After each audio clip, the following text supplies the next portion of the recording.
Good afternoon, gamers! Hello, hello, everyone! I hope you all have had a good week so far.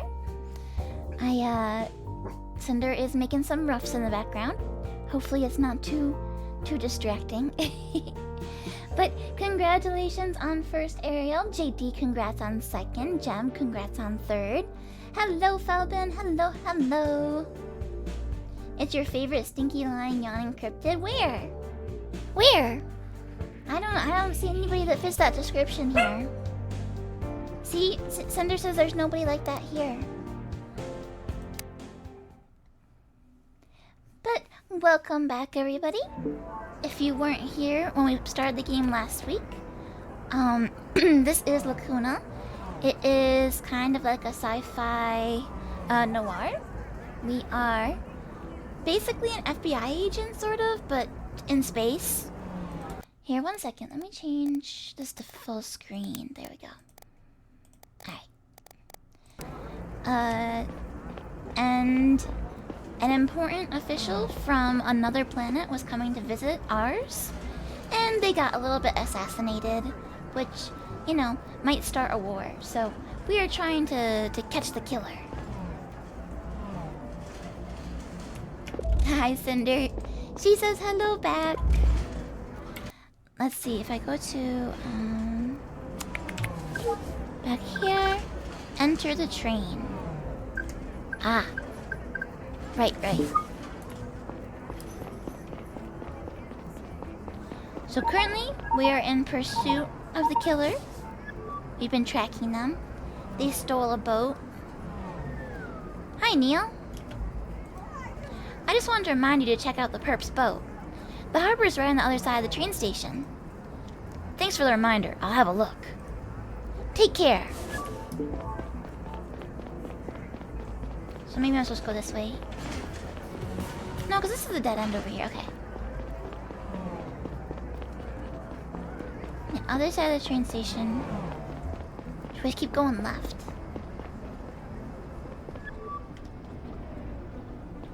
Ah, we had this interaction last time, but it didn't save. The game, like, auto-saves. There we go. Alright. Wait a minute. I need to go shopping. Must shop. Fangy when she realizes she's the perpetrator. I don't think I am. I don't think I am the perpetrator. I wasn't even there when the crime happened. The beer here's the best in town. He's like a captain. He's got like a captain hat on.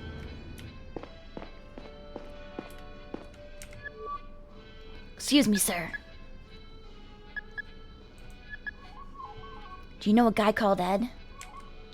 Ed? You mean Silver Tongue Ed? Of course I do.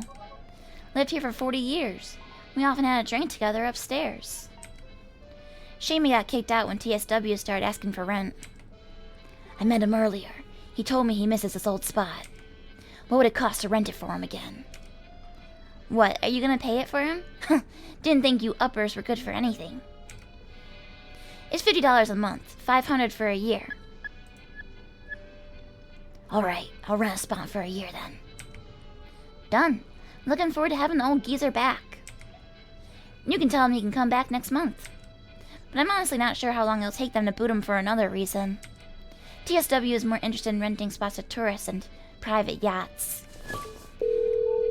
Yeah, the bar's the Red Herring. Hello? Neil Conrad here. What? Who is this? Neil Conrad. I'm the CDI agent. We spoke earlier. I don't know no CDI agent. You asked me to help you with your old spot at Batuna Harbor. I arranged it. You're good to come back. You what? Look, if you're making fun of me... I'm not. You can return next month. I paid for a year. I'll send you the contract. Huh. Today seems to be my lucky day. Thank you, sir. You heard that, old lady? We're going back. How about in return you tell me all you know about that guy who stole your friend's boat? Right. I noticed the feller when he started the motor. He cut the rope with a knife like it was butter. And those are big-ass ropes, I tell ya, tough as bones. Did you see what the man looked like? I didn't catch a lot of details. He was in a hurry to get away. But when he started speeding away, it fell right off his head. Must have been a hat after all. Could it have been a wig? Yeah, or a wig. Whatever it was, he was bald underneath. Are you sure of that? Yep, his head was polished like a bowling ball. Great, thank you. Anything else you remember? Nah, look, my eyes aren't what they used to be, and neither is my memory. That's alright, you've been a great help. Have a nice day, Ed. You bet I will. Good evening, sir.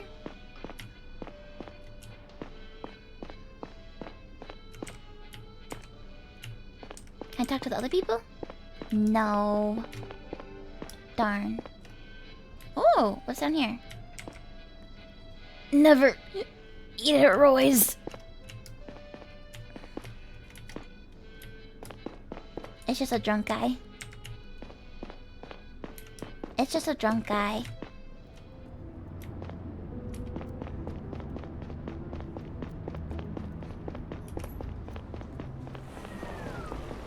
Alright, what have we got down here? Oh! It's Berta.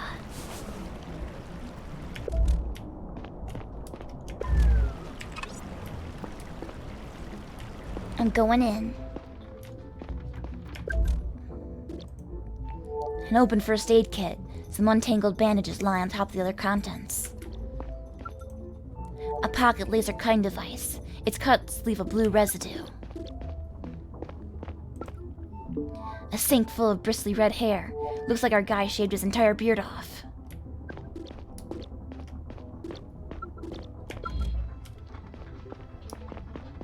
Is there anything else to do here?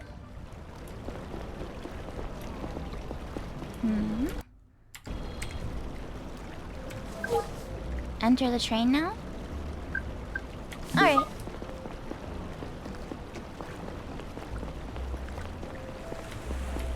Well, actually, wait, what about down here? Nothing this way. Okay. So we managed to figure out he doesn't have hair on his head. And he shaved his beard off. That's useful.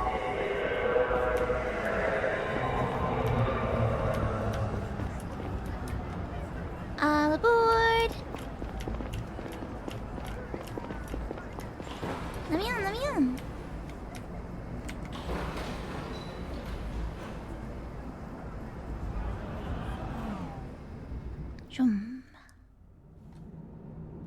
Oh, I've never actually been able to walk around on the train before.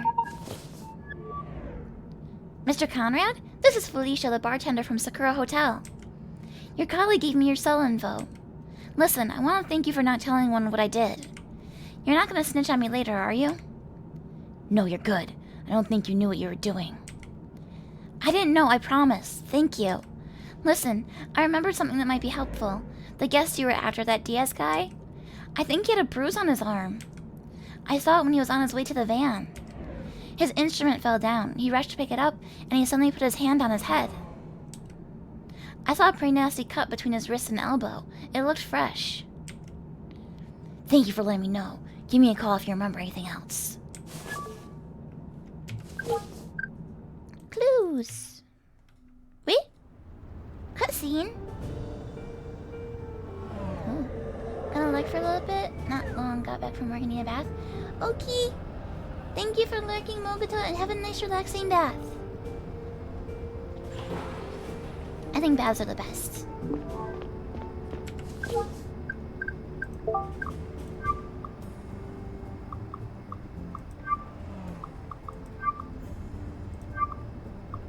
Alright, so he shaved his beard off. And he cut his arm. I go to sheets. This one's closed, this one's ongoing. The perp's hair is bald. They probably have a cut arm. Their beard is shaved. This is it. We've solved this mystery right here. That's basically all ready to go.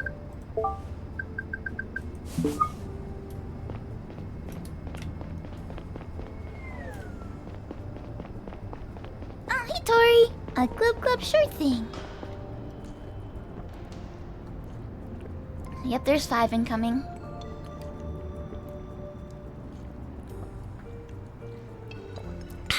Thank you, thank you. No arms, no problem. Norton. Antivirus? Oh! It's talking to me! I didn't know it had talking. Oh, JD is in the Glove Club too.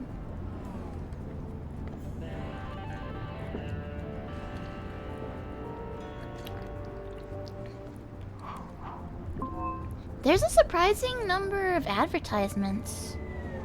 I'm kind of surprised by how many there are. Get in line, get going. Oh, what's this one? A dating? Dating Elite, find your match. I kept seeing the signs when I was in New York City over the weekend for shuffle dating. And I was like, is this like a speed dating thing or are they gonna play shuffleboard? I'm not really sure which it is. I can't actually, it's okay. We're going on up. May Lily says hello. Ah, hi Lily! Hello Lily senpai! She believes in my ability to solve crimes? I mean, if Lily believes in me, then I have to get this correct. I won't let her down. Oh. We're downloading the news. Wealth gap keeps increasing. From The Centrist. Article by Amy Mandel. A new study at the Institute for Planetary Equality has concluded that both the wealth and income gaps between Gara's rich and poor has further increased since a similar study was published 5 years ago. The disparity between upper and lower layer citizens of Gara's center districts is especially striking. In 1834, ground-level inhabitants made an average approximately 20% of an upper's income, which decreased further to a little over 15% last year. The problem is only amplified by an accelerating gentrification process that's making affordable living space increasingly hard to come by in parts of the lower layers. Those who can afford to stay are often there by choice rather than necessity. A mix of artists, surveillance skeptics, academics, and other small groups for whom the lower layers are the preferred living space. This is not to say that life for uppers is always easy. The study has also shown that the increasing disparities in CEO pay to worker pay, 400 to 1, average percentage of income that goes to rent, 40%, and other metrics affect virtually all parts of society.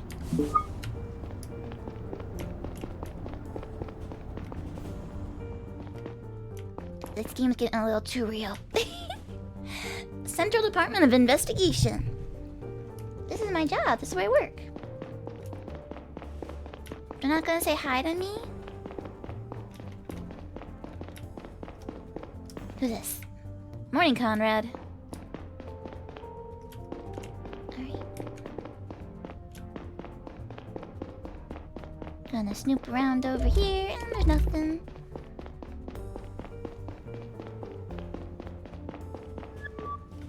Hey, Neil! Hi, Saito. It's good to see you. This case really has me on edge. Yeah, me too.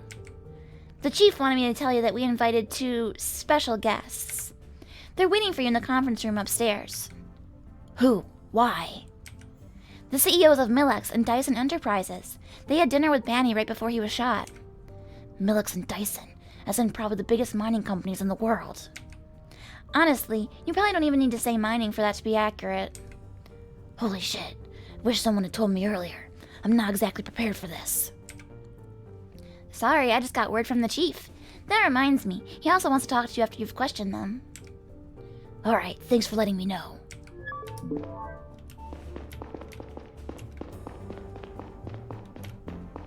Moving on up. I'm not allowed in there.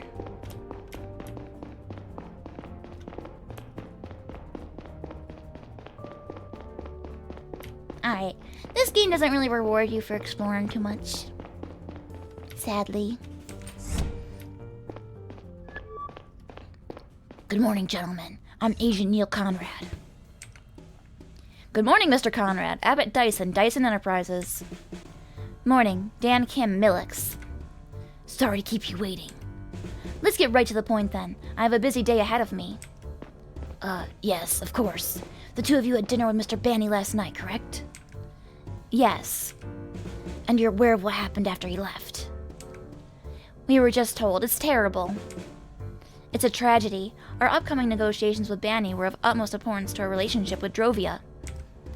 Not that you had any real interest in negotiating. What are you implying? I'm not implying anything. I'm saying very clearly that you only stand to gain from this tragedy. With Banny dead, any real hope for Drovian independence goes out the window. Which means we maintain the status quo where you already have all you want. That's preposterous. Was I or was I not at the negotiating table? If everything had been hunky-dory, I would have stayed on Milan. That doesn't change the fact that the only ones who will suffer from this will once again be the Drovian people. Oh, come on, as if you give a damn about the Drovian people. The only aspect of Drovian independence you care about is your prospect of selling Tylenium to whoever you want. Okay, you're competitors. This is a difficult situation. I get it. I'm mostly interested in last night. Let me think. Did Mr. Banny seem strange last night? Maybe on edge or paranoid? No, but I'd never met him before, so I wouldn't know what he's normally like. What about you, Mr. Dyson? I knew him quite well. We traveled here from Drovia on the same ship. He behaved normally last night, I would say. I see. Let me think. Did Mr. Banny have any enemies? Anyone who stands to gain from maintaining the status quo, I suppose. Oh yeah? Or maybe anyone who's happy that all of Drovia will be really riled up over this. There was no real chance they would have gotten their independence from these negotiations anyway. But maybe now they'll revolt and just take it. Ever thought about that? I don't think much about conspiracy theories, no. Nobody concrete. Maybe someone disgruntled or someone who overly threatened him? No. But to be fair, veiled threats are much more common in politics anyway. Any veiled threats then? None that I'm aware of. Me neither. I see. Let me think. If you don't mind me asking, why were you at dinner with him in the first place? The mining business is an important pillar of the system-wide economy. We talk to politicians sometimes. So it was a lobbying thing? And was it just the three of you? Just the three of us on our staff. Just the three of us. I wouldn't say lobbying necessarily. Really more of a social event. You love the voice? Thanks, Jim. I'm a hard-boiled detective. Also, I think I smoke a lot in games, so this is probably what I would sound like. And thank you for the Glub Glub. Of course, you sometimes talk business at those. I imagine you do. So were there important business things to talk about? We mostly save those for the trade summit, which I suppose will be cut short now without its protagonist. I see. Alright, thank you for your time. Could you give me your cell contacts? I might need to get back to you in case I have more questions. No, why not? Of course, there you go. I'm so smooth at getting people's phone numbers. I don't think this is that kind of game. What a terrible situation. Are we done? My driver's waiting. Run, run, run. Run, run, run. Talk to the chief. If I was the chief, I would be at the top. Apparently that's not correct, though.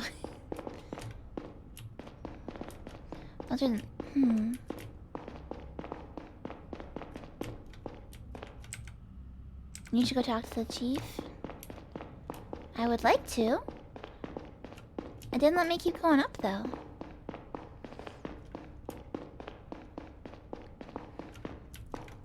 That's stuck there. Is he over here? Chief? How can Fangy be hard-boiled when she's not dressed like a baby wearing sunglasses with a pacifier in her mouth? What? Is that something hard-boiled people are supposed to do? Cause I don't think I've seen that in any of my noir films. Where the heck is the chief?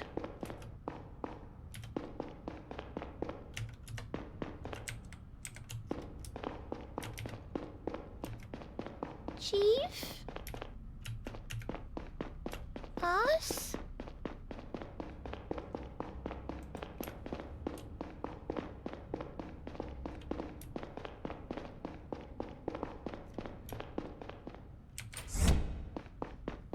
Guys, do you know where my boss is? Guys?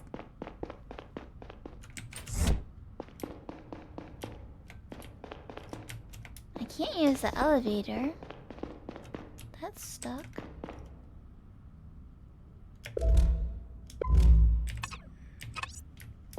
Am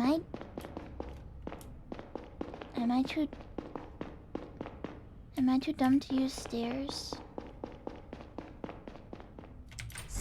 Oh, here's Chief! Agent Conrad, good morning. Good morning, Chief. Saito told me you want to talk to me.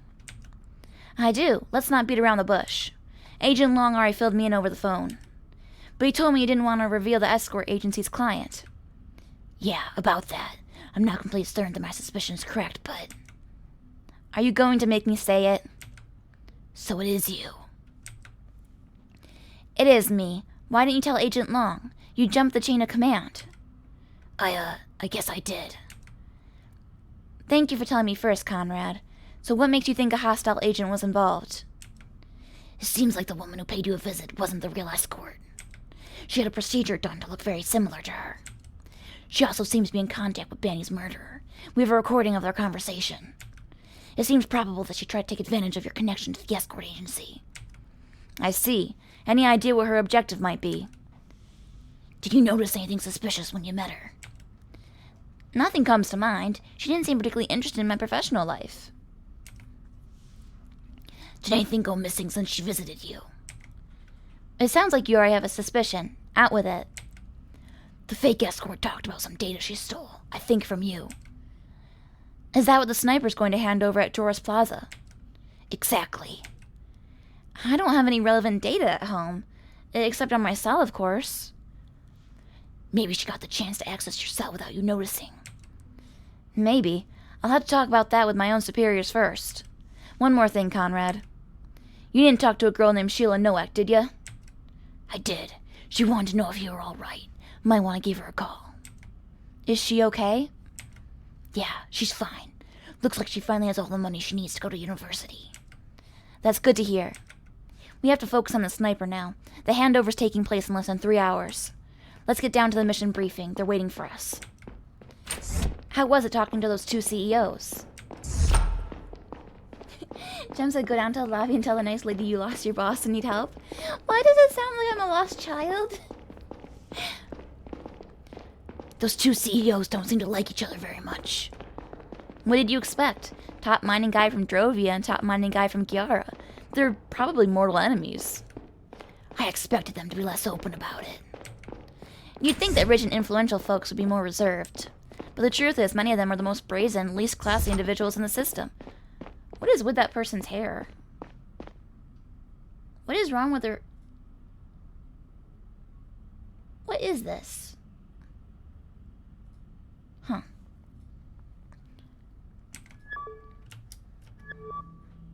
Now that we're complete, let's recap what we found out so far. Our suspect goes by Diaz, but his real name seems to be Boyd. He's still at large. He shot Banny around 1:39 this morning from the top floor of Sakura Hotel. Shortly after, he was picked up by an unknown accomplice who dropped him off the lower layers. That's when he switched to a stolen boat as his second getaway vehicle. He docked it at Matuna Harbor, where his ID was picked up by a nearby train station. He then paid a woman called Zora a visit. She seems to be involved in another scheme that might be linked to our case. Earlier this week, she attacked and tied up an escort girl named Lila Clark to temporarily assume her identity. She went to see an important client in her stead and stole some data from him. The sniper convinced her to give him the stick containing that data. He'll pass it on to an unknown third party at Joris Plaza at 8:30. Our plan is to intervene and catch the sniper and his associates red-handed. We're going to place plainclothes agents at the cafes and in the cafes and snipers on the rooftops. The operation will be overseen by Agent Kumar, head of the response team. Conrad and I will be watching from the sidelines, ready to go in if needed. Joris Plaza is a popular place with lots of breakfast joints. It'll be swarming with people. We have to be very careful not to endanger any civilians. Questions? How will we identify the sniper? Conrad has been collecting data on what he looks like. We have to rely on that. Do we have any details on the woman the sniper visited? Not really. She was surprised to see our perp. It seems like the meeting wasn't part of the original plan. The music sounds like heart-shaped box at the one part. I don't think I know that song. What is that song? Is it like a famous one? I'm not a very cultured cryptid. I kind of just know stuff from from anime and video games.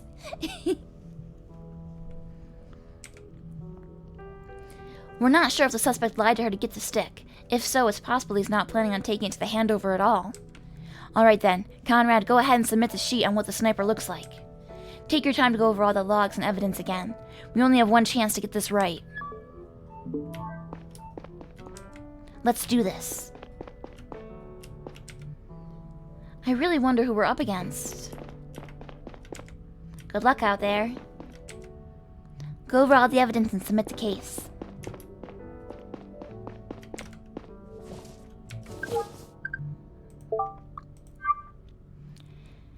Yeah, I mean, we know he shaved. I'm pretty sure he's bald. And that he was like wearing like a toupee or something and it came off. And we know that he shaved off his beard in the boat. I think we got it all. Heart-shaped box is a popular Nirvana song? Oh, I see. I got the sheet from Conrad, forwarding it to Agent Kumar. Let's get ready.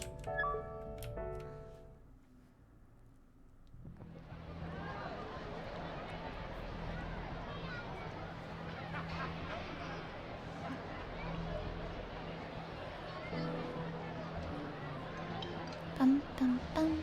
Keep Yara pure. That sounds like a racist thing. T-minus 90 seconds. Snipers report. Damn, it's more crowded out here than I expected. Entrance A, nothing yet. I don't think our snipers would get a clear shot. Let's hope we won't need them. Entrance B, nothing so far. Did I ever tell you the story of how I joined the CDI? Possible target from entrance C, now at the fountain, still alone.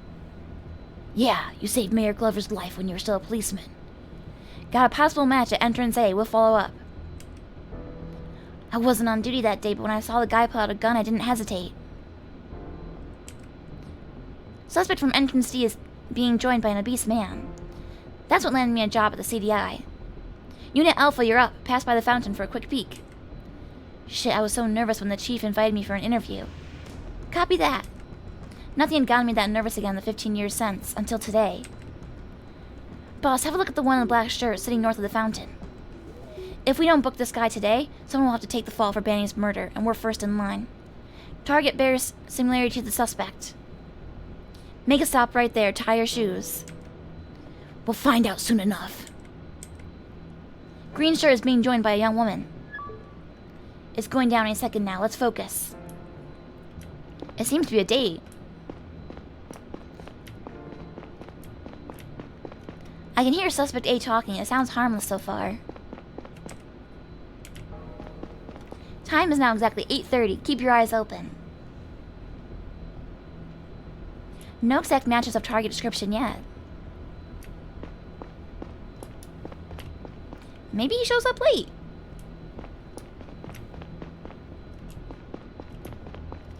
Person at entrance B looks like a very close match. Copy. Unit Beta, go after him. He's headed towards the fountain. Let me go, let me go. Put me in, coach. Can I get an audio feed? I'm not close enough yet. Picking up the pace. He seems to be moving towards the man sitting right ahead. They're shaking hands, very likely to be the accomplice. Alright, Beta, move in and make the arrest. Get the suspect and his accomplice. Be discreet. Don't make any more noise than you need to. I want to help. I want to help. I think they noticed you. The big guy's getting up.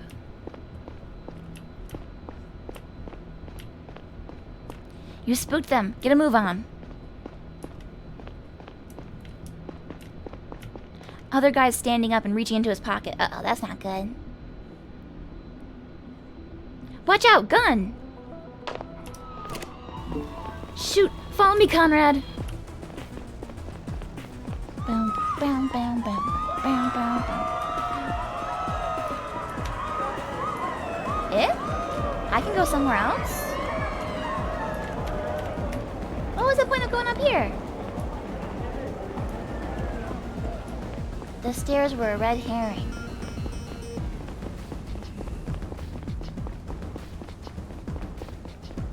Run, run, run, run, run. Run, run, run, run, run. Run, run, run. We got them. I was gonna make the arrest when the big guy jumped out of his chair. He started to make a run for it and the other one pulled a gun on me. Luckily I was already close enough to grab it. I think nobody got hurt. Excellent work. Did any of the other people running away strike you as suspicious? No, everybody only started moving when the gun discharged. Good, let's bring them in and see what they have to say. See, Conrad, good things come to good people.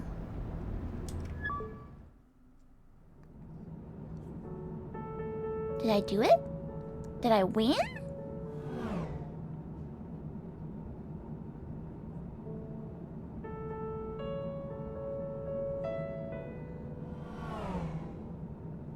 Once the adrenaline had worn off, the uncomfortable train seat and glaring sunlight were the only things stopping me from falling asleep. My implants had been injecting me with a substance keeping me alert and focused all night, and now I came crashing down hard. Coffee implants. The confrontation at Joris Plaza had been hairier than expected, but catching the sniper and his associate was a huge win. I wondered if this was the beginning of the end of the case, or just its beginning. I finally got up at my stop and left the train, only to suddenly wake up in my seat again and realize it had been a dream. I decided to stand next to the door for the rest of the ride.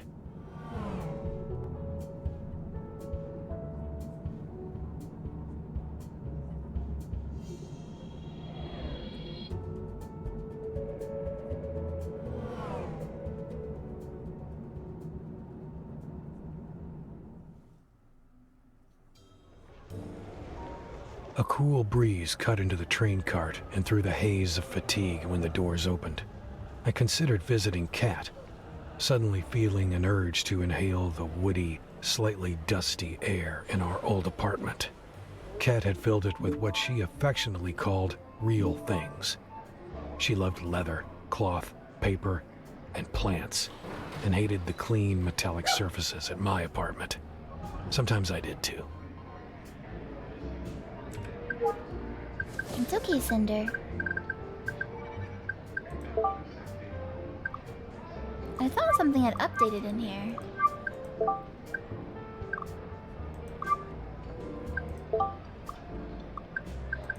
Doesn't look like it though.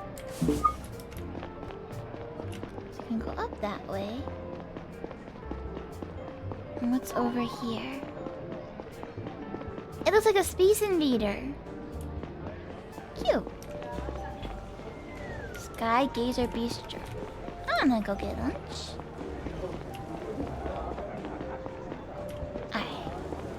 I'm not allowed to go shopping.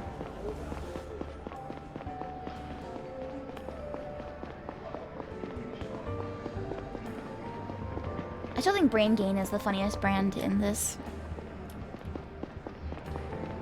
Brain Gain.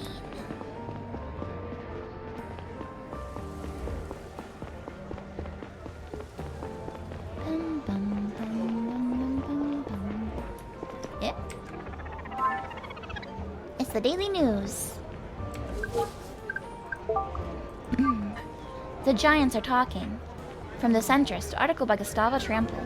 While everybody's eyes were trained on Banny and Robertson at the Trading Summit's first day, a few other notable discussions were going on in the background. Most notably, the mining giants Dan Kim from Millix and Abbott Dyson from Dyson Enterprises got together in person for the first time in their lives. The relationship is tense. While Dyson extracts the majority of Drovia's titanium, its profits are severely undercut by its status as a colonial entity. By contrast, Millix is not only able to sell its ores directly to places like Femus and New Joran, but it also buys up titanium from companies like Dyson to resell at a higher price. The ore prices Gyara pays us have not changed in a long time, though costs steadily increased, Dyson complained, in a recent interview with the Drovian Trade Journal. At this rate, we won't be able to turn any profit at all in a few years. Milk's CEO Kim assured that his company would critically examine the situation, but added that the margins are not that big. The idea that we exploit other mining companies based in Drovia is not based in reality. Whether anything will change between the two companies remains to be seen. However thin they want us to believe their margins to be, it's important to keep in mind that both CEOs are billionaires, with a history of underpaying their workers, cutting corners, and initiating mass layoffs whenever their companies have faced financial problems in the past. Hey, wait a minute. Huh? I know you. You're the guy who came to our flat yesterday. You told that old scumbag to leave my sister alone. I did. That was really nice of you, man. Didn't think you uppers would help out a Savient. She left this morning, chasing her dream. Glad I could help. I have to get home now. Have a nice day. Sure. Bawatna's blessings, man. Thanks, you too. All the best, man. I want to see if there's something to the left. It? Oh, you can go in here? Where's this? Oh, it's Catherine. Oh, hi, Neil. What are you doing here? I just wanted to say hello. To you. Really? Who are you? It's nice to see you, too. Sorry, I'm just surprised. You want coffee? No thanks. I'm actually headed to bed. I'm just coming back from work. It's been a long night. Oh, that's rough. Wait, you didn't have anything to do with that shootout that's all over the news right now, did you? Actually, I did, but it was practically over by the time I got there. Oh my god, are you okay? They wouldn't have let me go if I'd caught a bullet. You don't say. I mean, are you emotionally okay? Was I ever? Okay, I get it. You don't want to talk about it. No, it's fine. Sorry. I'm sorry. Thanks for asking. What was that whole thing about? Nobody seems to know yet.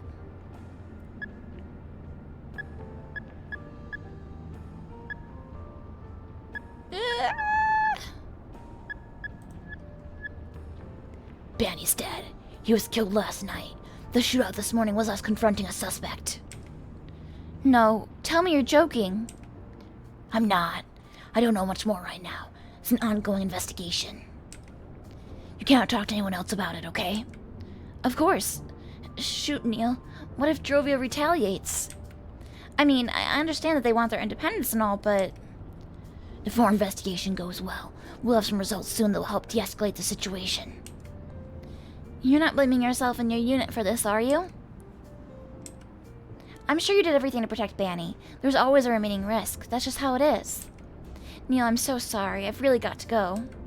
I have to catch the next train if I don't want to be late for work. But if you still want to talk tonight, we can grab a drink. I'll have to head right back to HQ as soon as I'm no longer a sleep-deprived zombie. But I'd like that, once things have calmed down a little. I gotta run now. Hold on, one more thing. Laura wants to go to a party at one of her classmates' places tonight. I'm not sure if I should let her. She's only 14. But I feel like she has a hard time connecting with her peers, so this could be a good thing. What do you think? I wouldn't risk it. She can go when she's older. I think that's what I needed to hear. Maybe a no will be easier to accept if it comes from both of us. See ya, Neil. Please don't get yourself shot. Hey, Harris. Hello. It's the Fangy from The Moe Live. It's true. In the flesh. Or, I guess, in the pixels.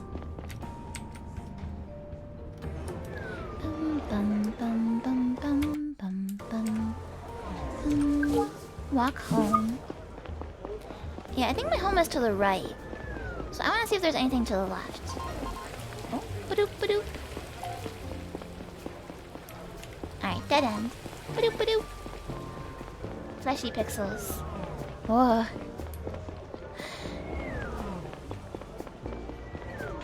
I don't know how I feel about it.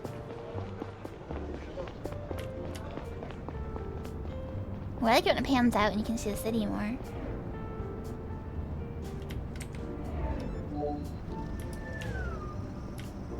But how have you been, Harris? After you read all your wishes, yeah. I don't know why I'm picturing like Like some kind of like factory meat, like spam I that's got just like into in the a elevator cube. and leaned against a wall. I was so tired in that moment that my reflex of emotional repression whenever I saw Kat didn't seem to work anymore. It hit me with an unusual clarity that, even a decade after it had ended, I hadn't ever fully let go of her. I wasn't sure what to make of it, whether to be happy or to finally push myself to it. I concluded that I would probably just go back to repressing it altogether. You're doing okay, but you're recovering from a flu? Hopefully you're in the upswing.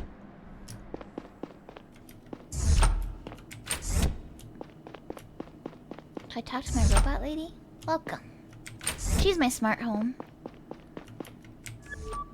Hey Horace, how's it going?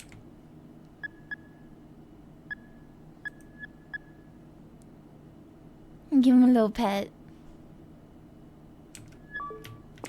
But I want to feed him too. Like, is he gonna die because I didn't feed him just now? It makes me nervous.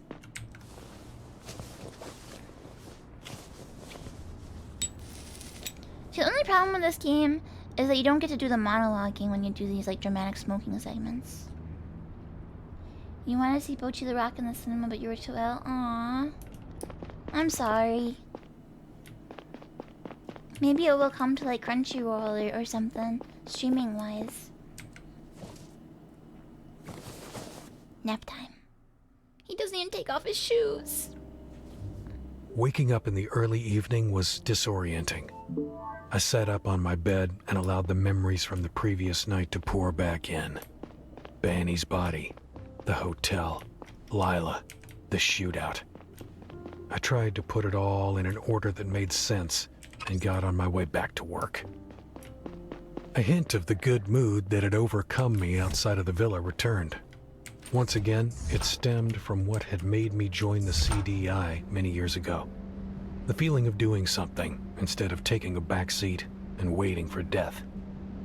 There was a time when a lack of purpose threatened to consume me, lurking underneath meaningless daily routines and self-doubt sabotaging everything I did. Walking among the people outside, I felt even more alienated than usual. Not a monologue, It was like it's a they lived in monologue. another reality. Many were just getting out of work, looking to do some shopping, meet a friend, have a drink. Maybe I would find my way back to that reality one day. I wanted to, yet at the same time hated the thought of it. It's just a recap. Oh, I did hear that. Some of my friends were gonna check it out. I've never really gone to any of like the recap anime movies, but it seems like those come out a lot. Like, I feel like a lot of series get those.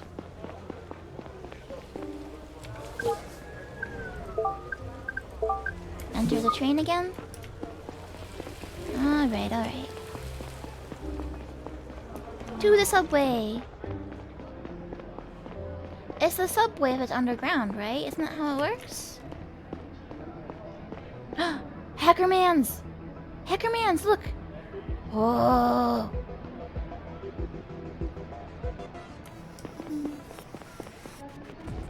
Woo! Hello, fellow citizens! We are the liberators, defenders of progress, freedom, and reason. These values have been integral to our society for centuries. But lately, they have increasingly come under threat. Religious radicals calling themselves the Savient Front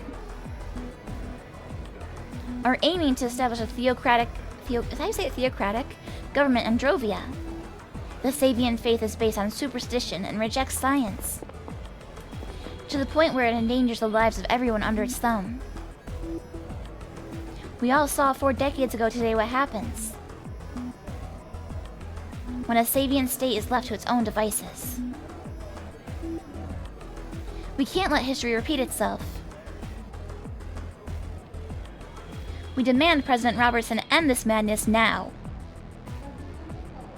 Put a stop to all independence talks and reinstate full Gyaran rule. We remove the radical Sabian Joseph Banny to get it started. If you do not start implementing measures to meet our demands,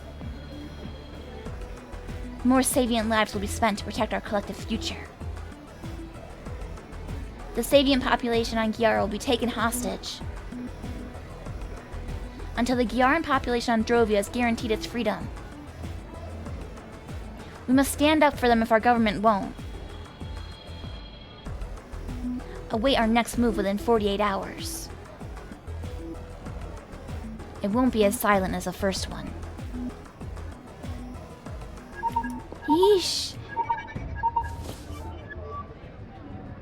Recap movies often come out when they plan to make a new series.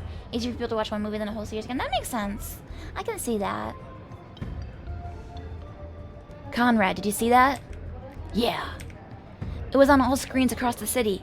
Come to headquarters immediately.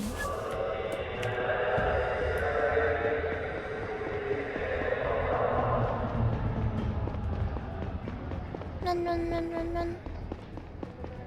I'm just taking a quick peek down here.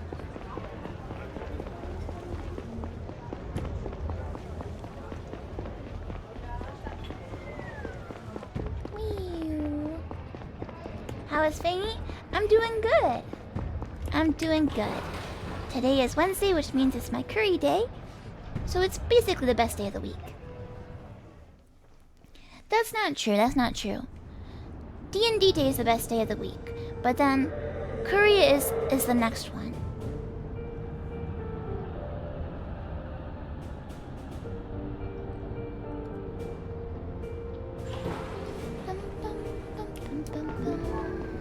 Go to my office. Is there anything in here? No. One day I'll do D&D. You should, or even if it's not D&D, just some kind of role-playing game. Right now I'm doing D&D and Pathfinder. Gary, what are you doing out here? Thinking. Strange how the city looks the same as always. As if nothing happened. But that's a good thing, right?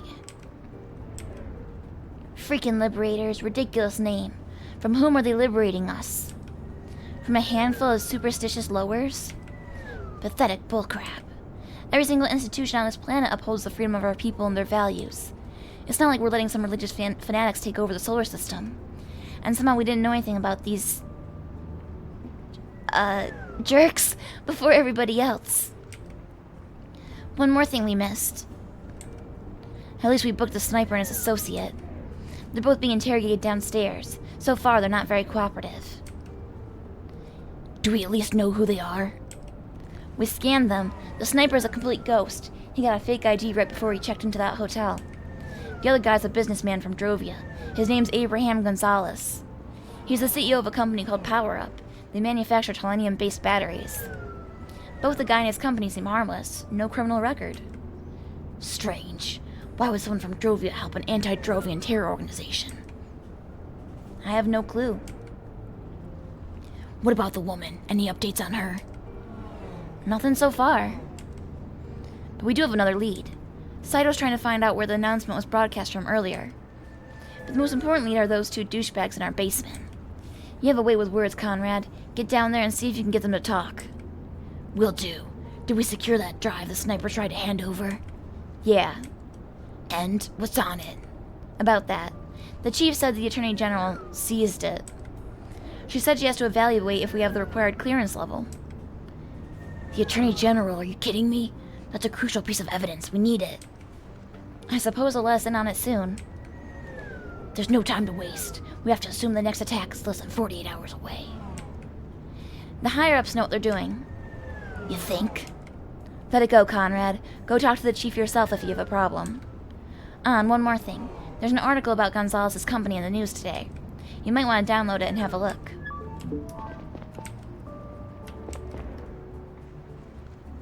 You want to play just so you can collect dice? I mean, you don't need an excuse to collect dice. If you like them, you can just collect them. I don't think there's anything wrong in that.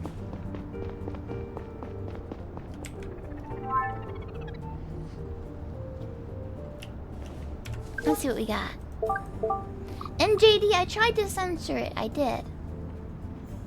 Also, hey Joker, hello, hello. Power Up battles bankruptcy from the New Duran Times. Report by Adam Lee. It's no secret that the Drovia-based Power-Up, one of the planet's most important battery producers, has been facing monetary difficulties for several months now. Technological developments over the last few years made tellurium the most efficient material to build high-performance batteries, overtaking lithium and others for when it came to battery life and weight. However, since Drovia is a Gyaran colony with no economic autonomy, Power-Up doesn't have the right to buy its tellurium directly from the mining companies based on Drovia.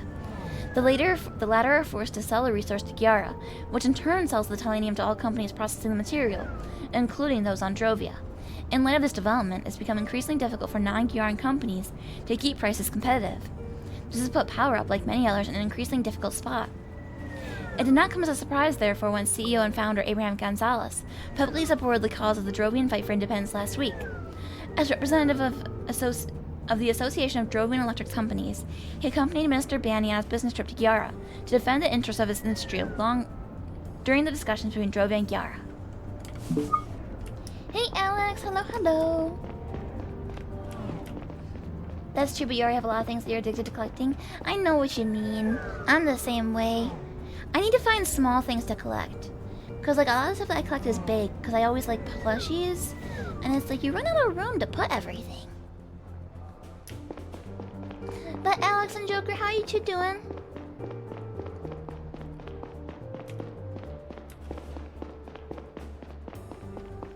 This is like the company cafeteria. What's down here?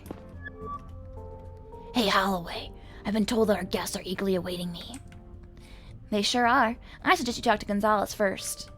It's the usual rich guy crap with him. He's gonna be surrounded by lawyers in a few hours. At that point, it's gonna be hard to get any more out of him. Oh, for heck's sake. Why is it that people can just buy their way out of here? We're lucky he's from Drovia, so he doesn't have a lawyer here. Yet. But he does have a Drovian lawyer on the line right now who's gonna annoy the heck out of you. He's somewhere in space and has a communication delay of about 30 seconds from what I understand. So if you want answers, you better have a strategy to make him talk quickly. Because you can be sure that lawyer's gonna shoot your questions down once they reach his ears. He's also going to call on your bluffs, so be careful. Got it, thanks. Saito did some digging and compiled a number of documents that could be useful for your interrogation. First, he gathered some basic information on Gonzalez and put it on the pinboard over there. You can take a look at it with your AR module. Second, he pulled a list with all incoming and outgoing calls from Gonzalez's phone. I'll send that to yourself.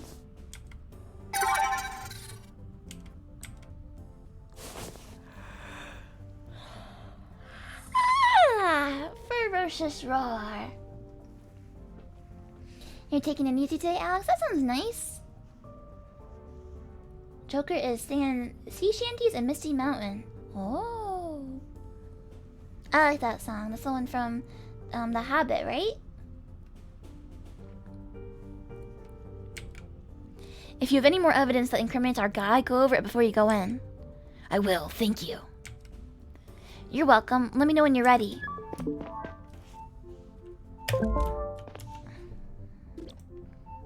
Abraham Richard Kenneth Gonzalez. Born in 1790 in New Duran. He's single. Ooh, hear that, ladies? He's a Savient. He lives in Drovia Sector 1 since 1830. Formation. He has a degree in engineering at New Duran Elite University, Piston College for Engineering and Business. Training on Drovia. Then he joined the foundation. Oh, then he founded Power Up using the DE grant for young founders. And since then, he's been the CEO of Power Up.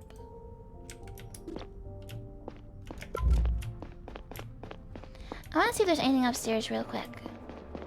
Like if the chief is up here and I can talk to him or anything. Nobody wants to talk to me. The full song is 17 minutes? Really? I didn't know that. Is it just like repeating stuff? Or is it all like new stuff? Still trying to figure out where that broadcast came from.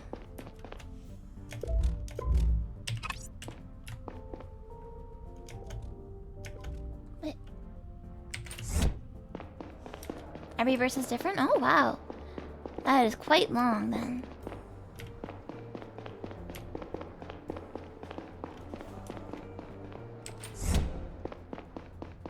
Alright, this is empty now.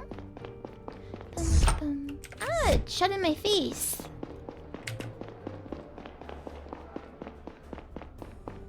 Okay, nobody here wants to talk either.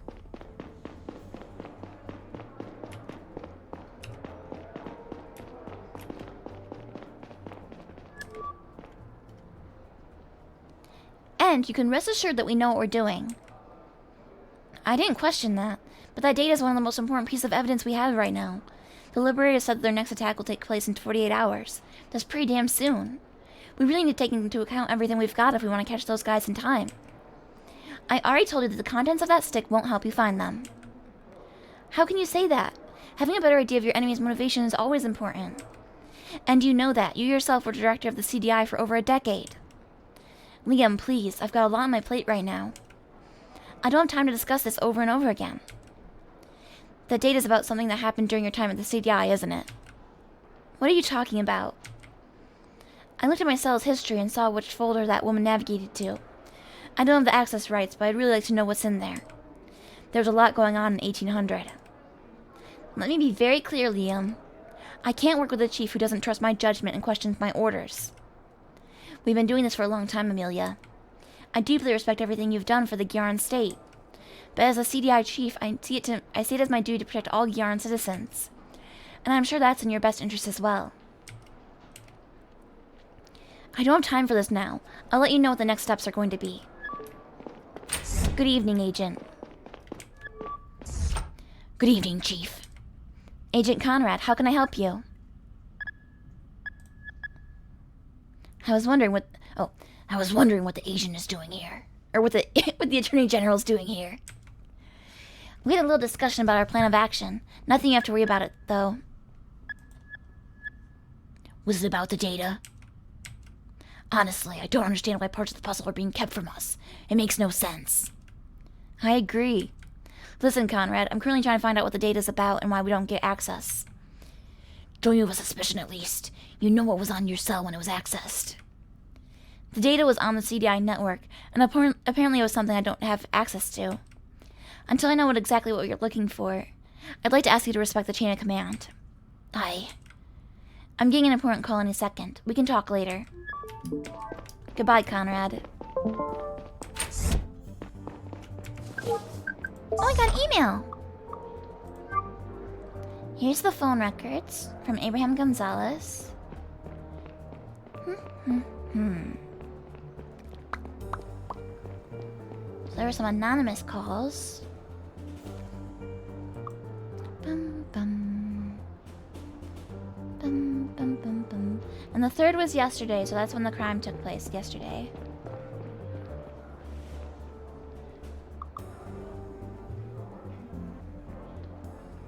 And he had one yesterday right before the meetup today. Enhancement updates. Dear Mr. Conrad, an update is available for your following body enhancements. Eyes plus, thighs plus, chest plus. Please make sure to download and install the latest firmware from our website within the next 10 days. The Beyond Body team. Thanks, I hate it. Firmware updates for your body. This is such a bad idea.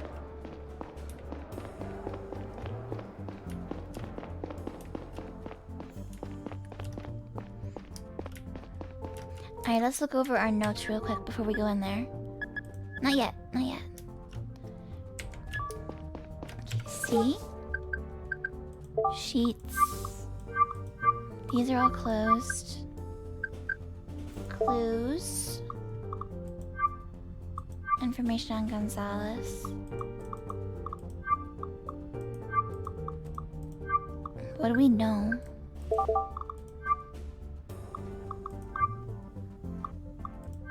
Eavesdropping. For the interrogation. The announcement.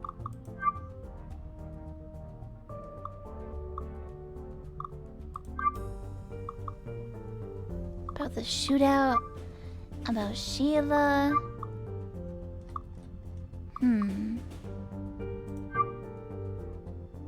Gary's story.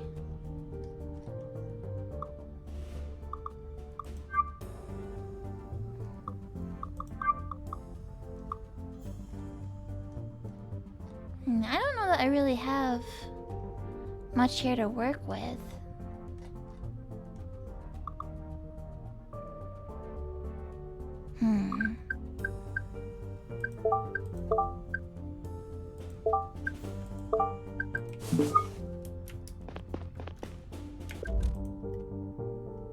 He's from New Jersey. But he trained on Drovia and he founded his company on Drovia. He was an engineer and businessman.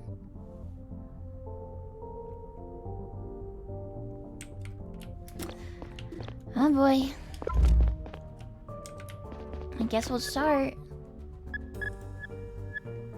I'm ready. Alright, I'll unlock the door. Good luck.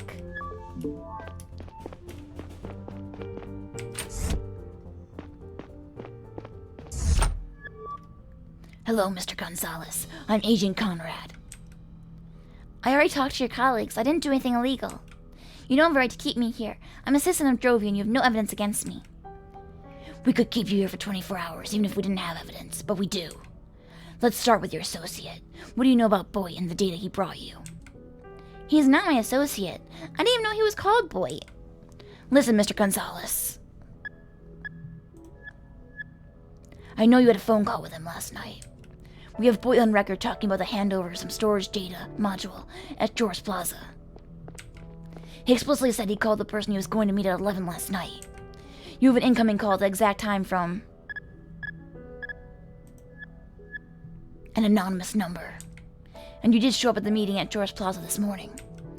All this proves beyond a reasonable doubt that you've worked with Banny's murderer. Okay, listen. I got paid to fetch the stick. I was just following instructions. I had no idea who I was meeting with, and I still don't know what's on that stick. Good evening, Agent Conrad. My name is Jim Miller. I'm Mr. Gonzalez's lawyer. Nice to meet you. A team of legal professionals is on its way to advise my client. Until then, he won't answer any of your questions. Who paid you? You heard my lawyer. I'm not supposed to talk to you before my legal team arrives.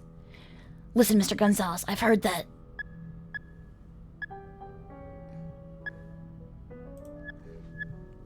your company needs Drovian Telenium.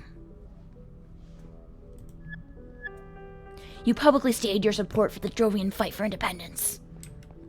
So I'd actually be surprised if you were involved in Banny's assassination. You have the opposite of a motive. Yet here we are, but you still have a chance to clear your name. If you help us crack the case, the public might never learn about your connection to Banny's murderer. Shoot, I told you I don't know anything. I was contacted anonymously a few weeks ago, shortly after I booked my flight to Kiara. I was told to pick up a storage module here and send its contents out on my way back home. Send it where? They were gonna contact me. I have no means of reaching them. Who are they? I really, truly don't know. The person who contacted me spoke Drovian, that's all I can say. Wait, so whoever put you up to this is Drovian. Why would they work with an anti-Drovian terror group? I don't know. But I'm 100% sure they were from Drovia. I got paid to do it and not ask questions. My company really needs a cash injection right now. Mr. Gonzalez, I urge you to stop answering questions before your legal team arrives. You're complicating things for yourself and for us. My God, calm down. It's not like I've said anything that incriminates me. But he's right. I'll wait for my legal team to arrive. Fine. Leave me alone.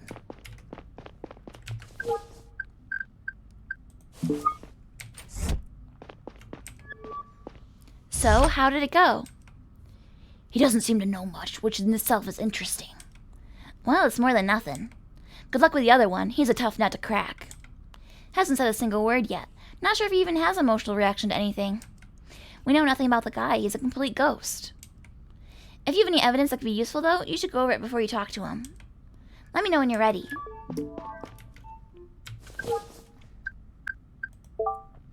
Let's see.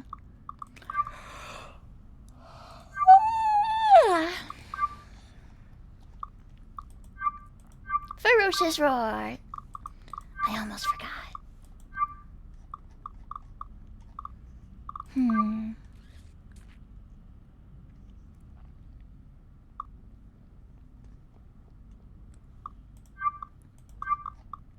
Let's see.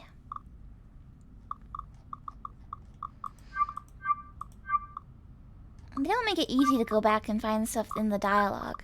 Like, you have the clues area, right? But they don't put clues from dialogue in here. Lots of roaring today. Did I sleep poorly? Not really. I just... Ferocious roar. I just, I haven't had much caffeine today. So I'm not feeling, yeah.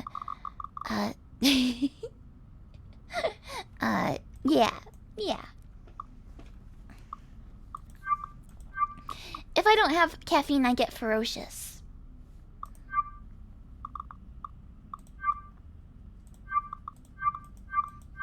Let's see.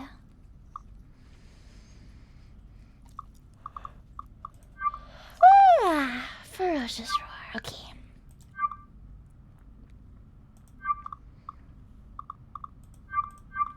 We'll look through all of our clues.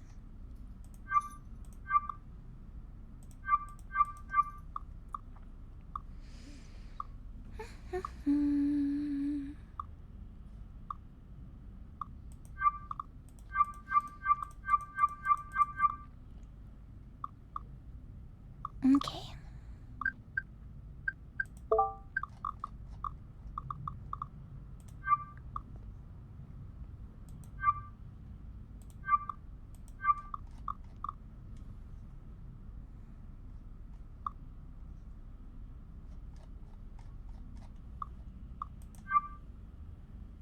Let's see. Okay. Here's the conversation. No. Where's the conversation that the old lady had recorded? Was it my email? Ah, here we go. It's in the email.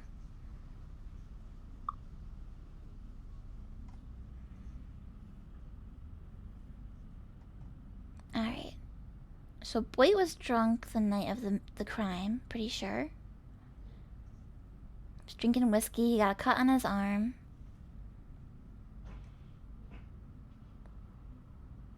He handed his gun off to somebody else.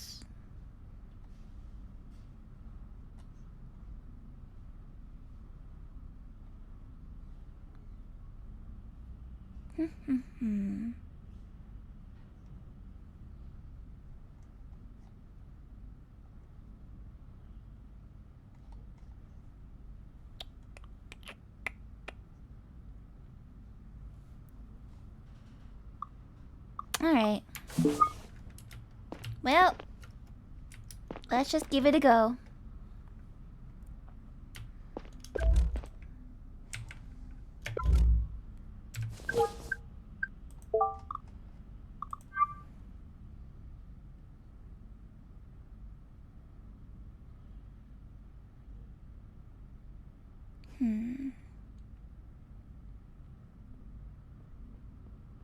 It's hard to remember the numbers in here.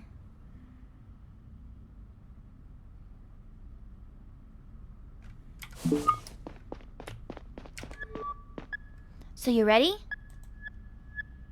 I am. Alright, I'll unlock the door. Good luck.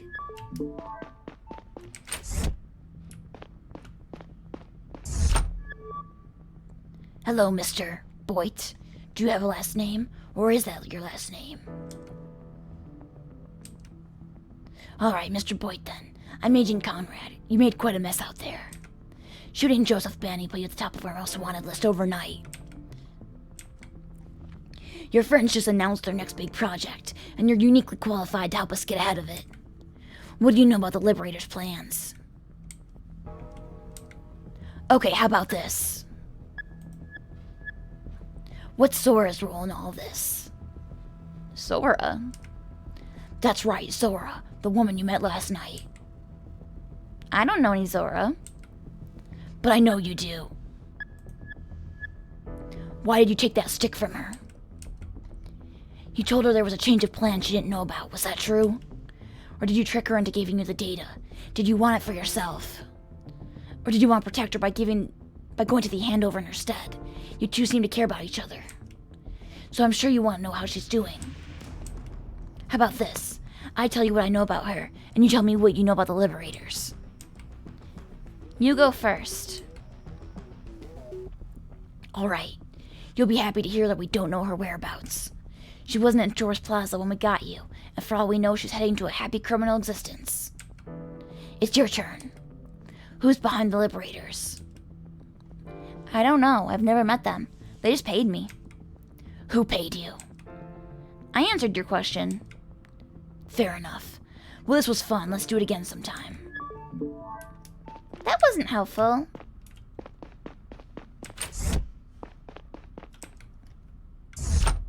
Hope we're getting something useful out of them. Talk to Saito now.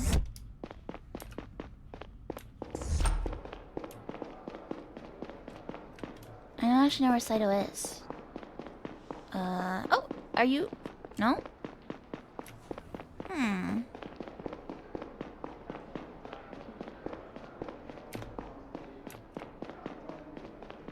Saito. That's not Saito. Oh, it is Saito. Evening, Neil. Hey, Saito, how's it going? I'm not gonna lie, the video was a little upsetting.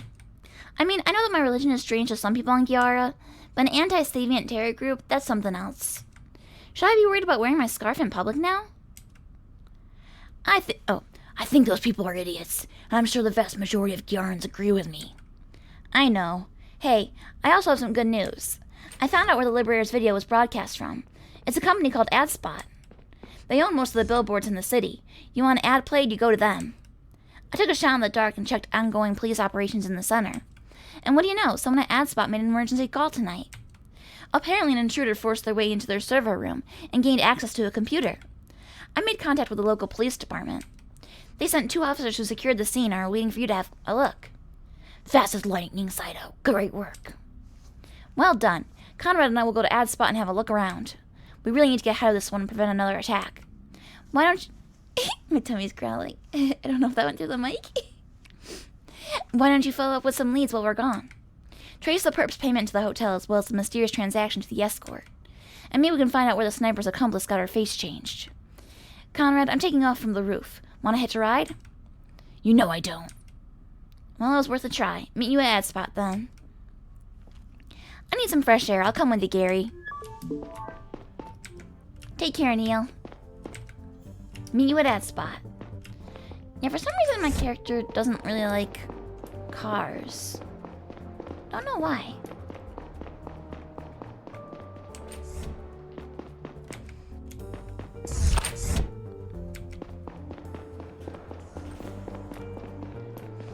Alright, well, I guess I'm taking the train. It's weird that I'm okay with trains, but not cars.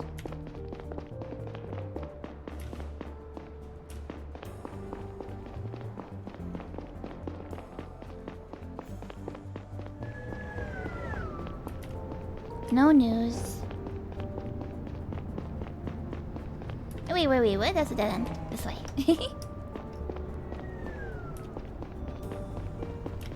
Bum, bum. Bum, bum, bum, bum, bum, bum, bum.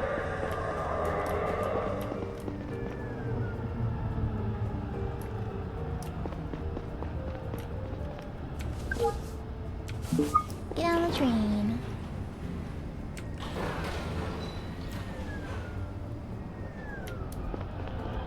There's nobody else on it this time.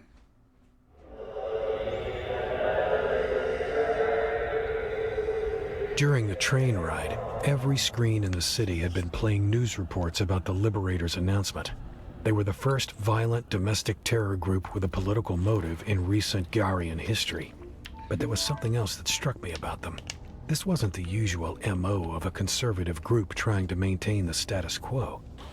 It felt much more like revolutionaries hoping to effect change by resorting to drastic measures. I know it wants me to go to the right, but I like checking. Fashion Week.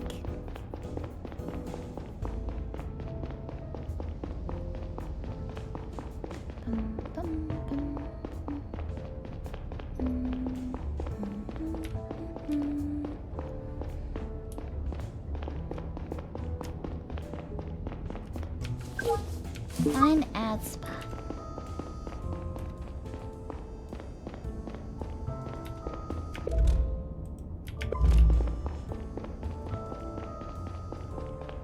Ooh, yeah, someone broke in there. And he seems pretty nervous about his boss. Hey, Conrad, this is Officer Wong, my colleague, Neil Conrad. Thank you for filling me in, officer. We'll take it from here. Conrad, the security guard who called the police is still inside. Let's go talk to him. He works for a security firm named Cox that was contracted by AdSpot to monitor their offices at night. I already informed their CEO, Albert Cox, about the intrusion. Or rather, his secretary. She told me that he's been out on business meals since 1730. Was that 5:30? But she said she's asked him to return to the office for questioning soon. First, let's hear what the guard has to say. I'm not panicking. You're being careless. I want you to promise me that you'll stay home today, okay? Oh, the officers are here. I'll call you back later. Good evening, Mr. Brown. We need to ask you a few questions. Officers, I really don't understand how it happened. I was just getting a coffee in here and then... I mean, I can't have an eye on all the rooms at the same time, right? It wasn't my fault. Calm down, sir. We're not accusing you of anything. My boss won't be happy at all when he hears about this. Could you tell us what happened from the start? The broadcast began around 6 p.m.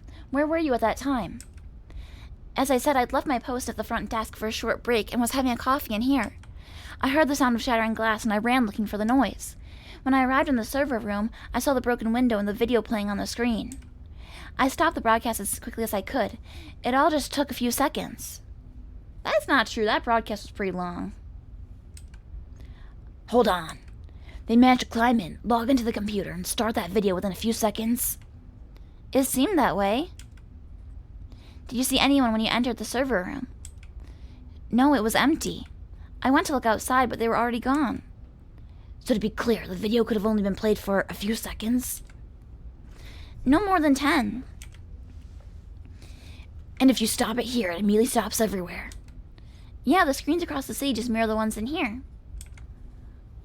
Look, my boss will say it's all my fault, but I swear to you Okay, thank you. That's all for now. Conrad, I'm sending a sheet to your cell. Unless I never left. Ooh, true.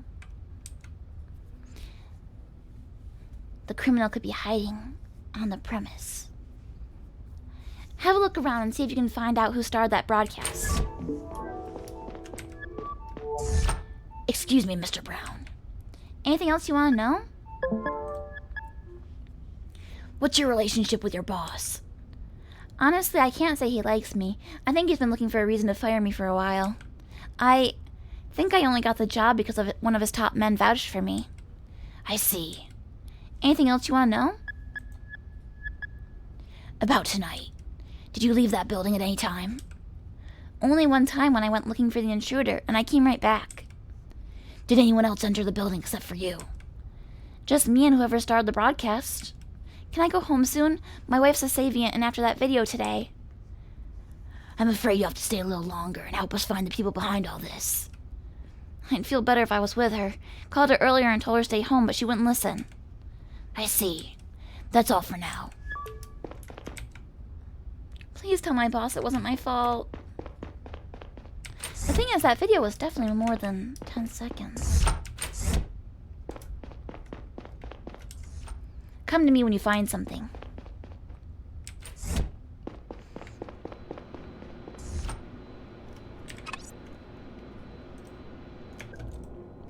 It looks like someone smashed the server room window. It looks like they smashed it from the inside. Right? Because the glass is on the outside. That's weird. This must be the computer they used to broadcast the video.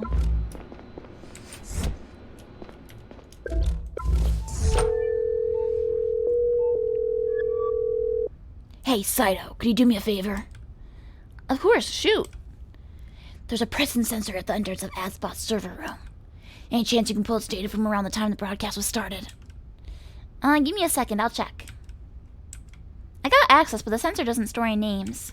However, I could provide you with a list of every time someone passed through that door around 18 o'clock. Great, that'd be helpful. Alright, I'm sending it to you now. Remember that the sensor reacts every time someone uses the door, no matter if they're going in or out. Gotcha, talk to you later. Look at the data. Oh my god, I missed messages. New message from Dating Elite. Neil, a new message is waiting for you on Dating Elite. Make sure to check it soon. The Dating Elite team. Please don't reply directly to this message. If you want to contact us, use the form on our website, datingelite.gh/contact us. You know I'm going to try that right now. datingelite.gh/contact us. It didn't work. Boo. Boo. Add spot presence detector. Listed presence detector entries from yesterday between 5 p.m.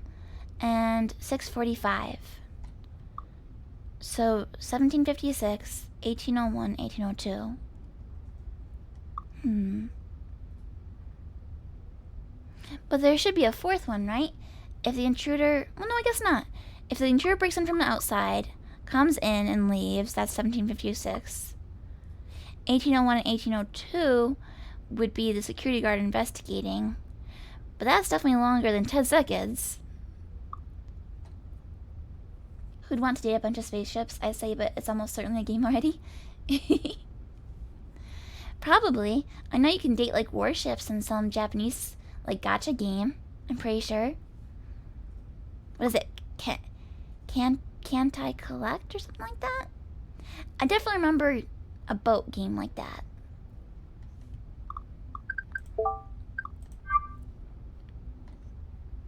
The video broadcast was started by Brown, Cox, Moore, Shen.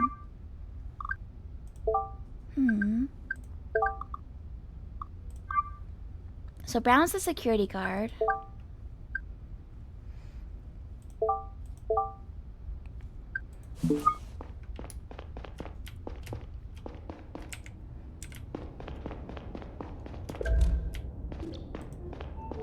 There's a lot more glass lying outside than inside.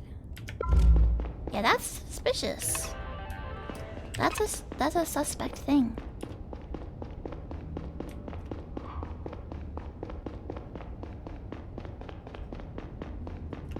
What about this? Security information. This is an AFIS A420 door card scanner. People are logged every time they pass through the door. This model doesn't distinguish between people entering or leaving the building. Alright, so records from yesterday between 2 p.m. and 7 p.m. Door card owner. These are the people? So at 2 p.m. cleaning services came and they left at 5:30. Or no, I guess that'd be... No, wait. That's 4 a.m. Okay, 4 a.m. cleaning services came and then left an hour and a half later. Jim Shen, the CEO, was there from 6 a.m. to 8. No, just from 6 a.m.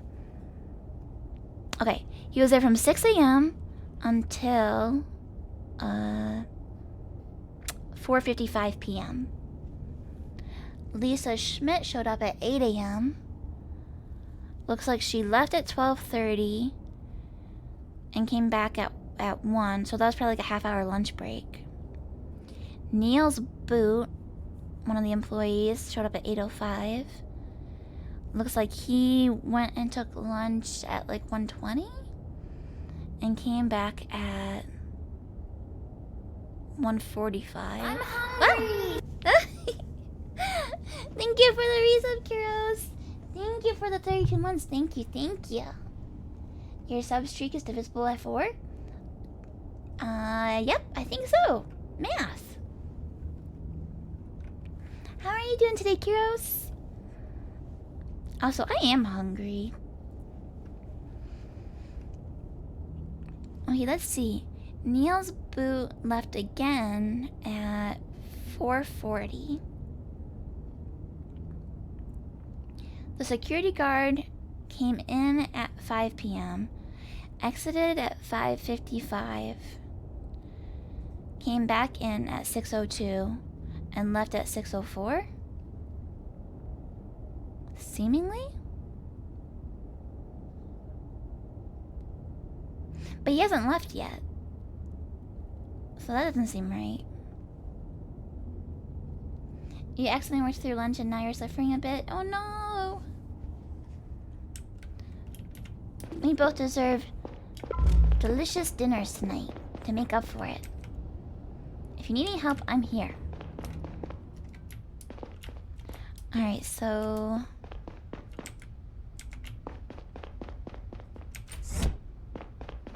now I can poke this guy again. Excuse me, Mr. Brown. Anything else you want to know? I saw that you use a door card to enter next to the building. Yeah, Cox Security has 2 door cards for ad spot. This one and another one in a locker in our office. Only our boss, me, and the other guard assigned to ad spot can open it. They're not personalized or anything. We just grab one at HQ before we come here. Who's the other guard? His name's James Moore. He's been working for the boss for a long time. We alternate shifts here at ad spot. Today's my turn. I see. That's all for now. You can get frozen pizza? That sounds good. Ugh.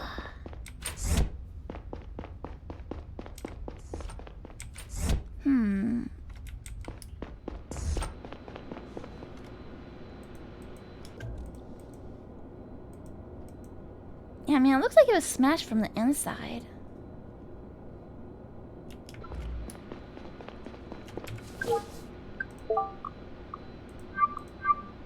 The video broadcast was started by...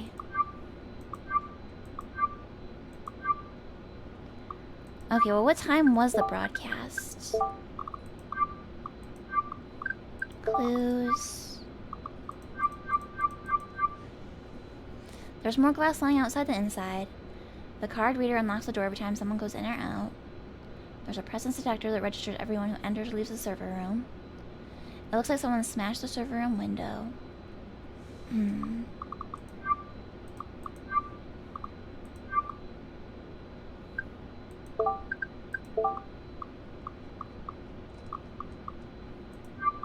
See, I want to know what time the broadcast was. I don't think I have that info anywhere.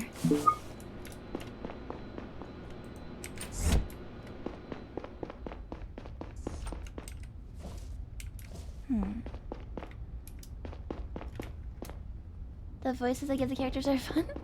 Oh, thank you. And welcome.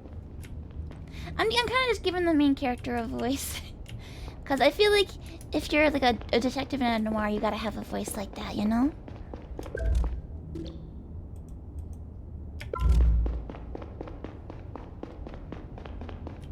Okay, let's look at this again.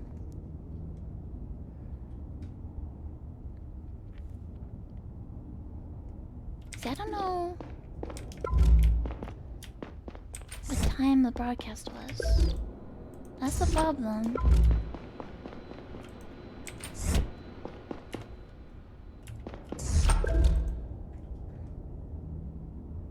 But the fact that the glass was broken from the inside... let's think about this. So if it was a different security guard that came in, the Moore guy, let's say Brown came in at 5 p.m. At 5:55, the third guy came in, and he broke out through the window. And then Brown went to go investigate what happened at 6:02 p.m. And then he came back in when he couldn't find the guy. I mean, that's what it seems like. But how would you know if it's the CEO or if it's the other security guard?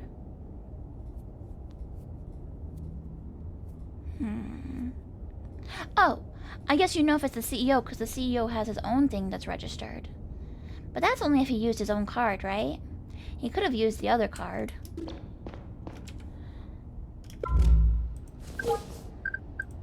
Alright, well...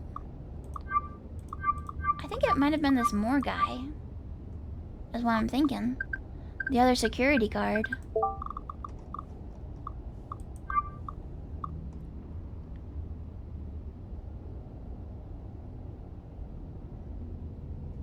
I think it's this Moore guy. Although I do think Brown is lying about how quickly stuff happened. That doesn't seem right.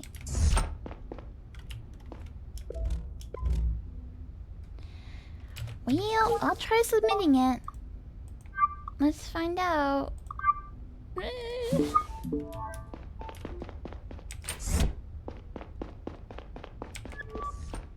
I took a look at the broken window. There's a lot more glass lying outside than inside. I'm pretty sure it was smashed from the inside, not the outside. You're saying they broke the window to get out, not in? Exactly. I think that whoever started the broadcast walked in through the front door, played the video, smashed the window and climbed through it and ran away. Yeah, so if he wasn't alerted until the window broke... Yeah, that's what happened. That's why he said it was only 10 seconds, even though the video was longer than that. Because the security guard didn't realize something was wrong until he heard the glass breaking. Well, why break the window at all, then? Probably to conceal the real way they got in. If our perp entered through the front door, they must possess an AdSpot door card. That leaves us with a limited circle of suspects, apart from the employees at AdSpot. 3 people from Cox Security have access to door cards as well. Cox himself, Brown, and his colleague Moore. Moore works here as well. He and Brown take turns in surveilling the facility. Any idea which of them started the video? Yeah. Someone with a Cox security guard entered the building at 5:55, shortly before the broadcast began. It can't have been Brown. He passed by the door 3 times since he arrived, which places him inside. Couldn't he have climbed back in through the broken window to avoid the scanner at the door? No. That's evident from the data at the server room door. Saito pulled it for me. There's another scanner there. Only 2 other people have access to Cox's door cards. James Moore and their boss.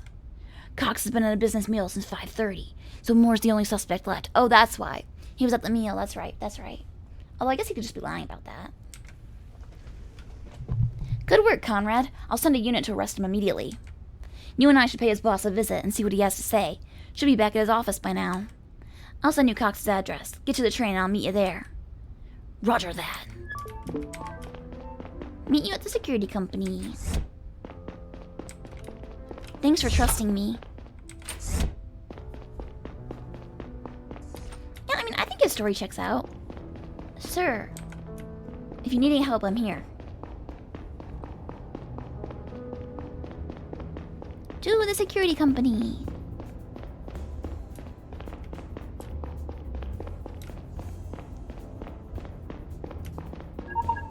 Oh? What is it? Hey, Saito. Neil, good news. I managed to crack the cell of that businessman, Abraham Gonzalez. I found a deleted message that's extremely interesting. Seems like someone hired him to fetch the data module on Gyara. And here's the kicker. The message was sent from the Mercurius Network. The what now? The Mercurius Network is only accessible to really big companies. They have to be publicly traded and count more than 10,000 employees. What's more, the message was sent via a highly encrypted channel of the network. Those are exclusively accessible to high-ranking executives. That means that whoever sent this message to Gonzalez is someone high up at a big company. Not just high up, it practically has to be the CEO. Good job, Saito. Sounds like a solid lead.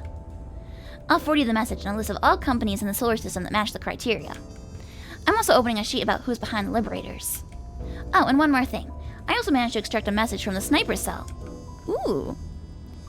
Looks like you sent it to the woman who stole the data from our chief. You might want to have a look at that as well. I'll forward it to your cell. Copy that. I'll talk to you later. What do we have? List of companies. Gustator, Wajabi & Sons, Dyson Enterprises, and we know they were on planet. May Technologies, Hamura Technology, Pharma & More, Praxadic, Blue Sky Comp, Hanabi, it's not Hanabi, it's Hanobi, Science, Hanel Metals, Milix Mining. So Milix Mining and Dyson Enterprise were the 2 that we met earlier, the 2 CEOs. Amali PC, Beyond Body, Black Mamba Electric, Norton Robotics, Happy Cow, Nozel, and Brain Tech. Our deal.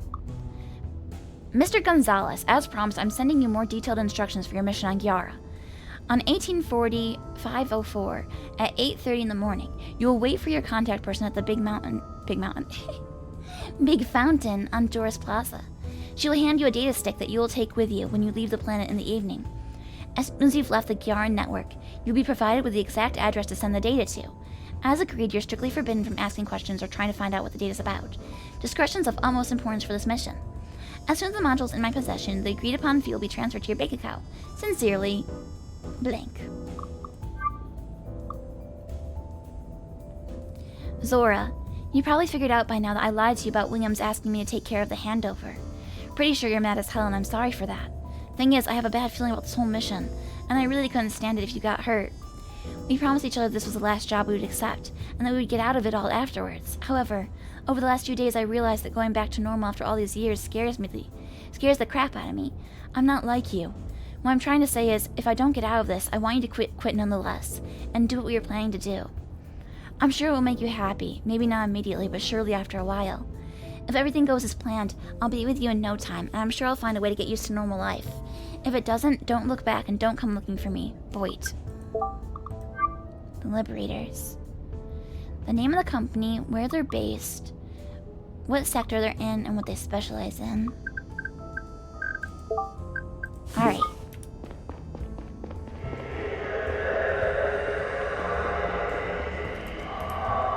Trains really do sound like this. I took trains in New York City over the weekend, and that's what they sounded like. You couldn't make out anything they say.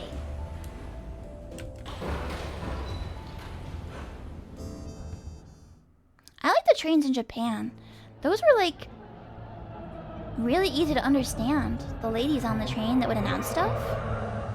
And they had cute jingles.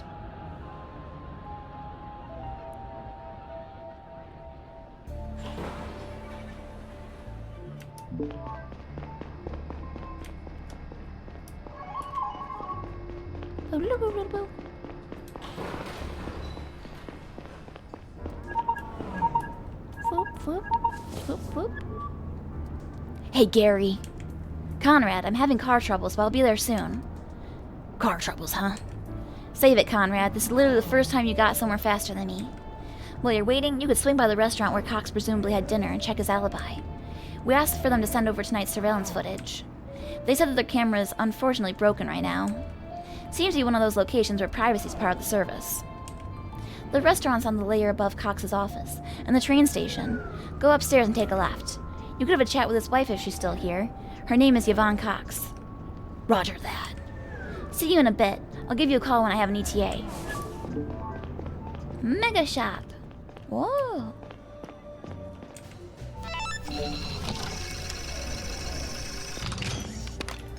Yay, shopping. So I can go up there. Was there anything to the left? Is the left where I was supposed to go?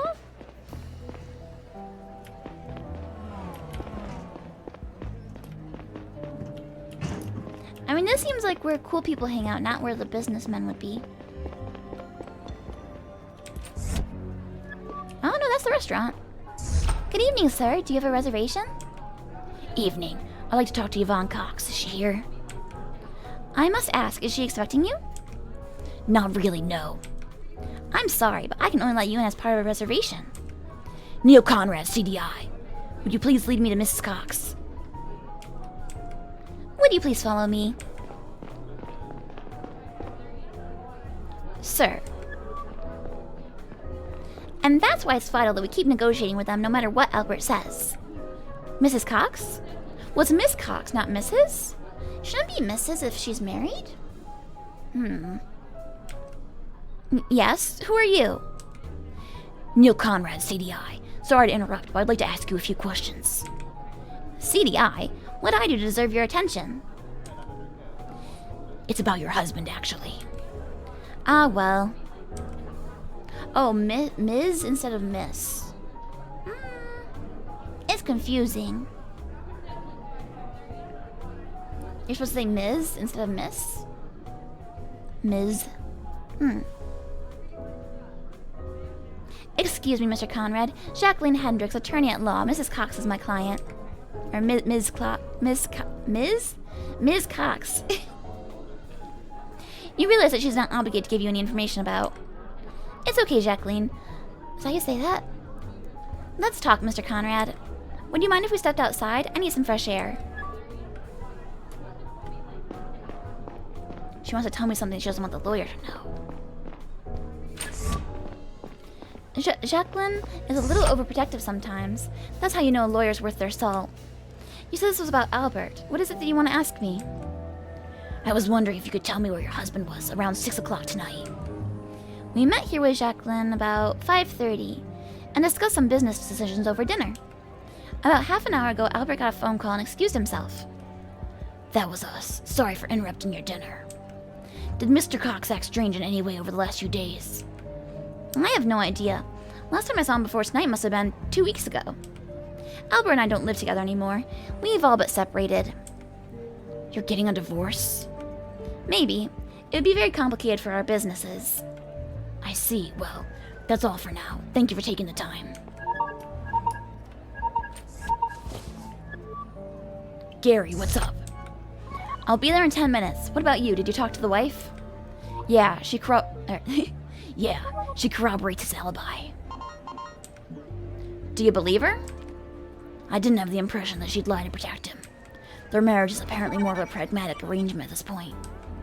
I mean, you might lie to protect a business partner, too. To be fair. Listen, I got bad news. Moore's not home. He's on a holiday, according to his wife. She said he went to Manami Tree Resort. We're currently trying to confirm this and get a hold of him. Why don't you go talk to Moore's wife, see if you buy that story. Saito says that you're very close by. Move up a layer or two and make a right to leave the market. You should find her apartment there. Come back down to Cox's office when you're done. It's right near the train station. I'll be there in 10.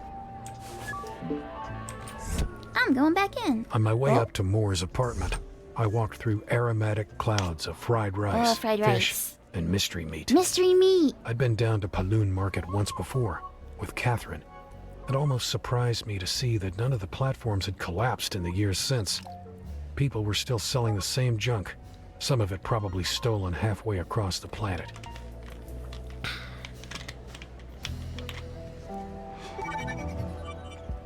I'm going back in. That's all I know, Mr. Conrad. I love the music in this place. Sir? I don't want to hang out at this swanky restaurant. I just don't want to pay the bill. Alright, so I can go up there. Yeah.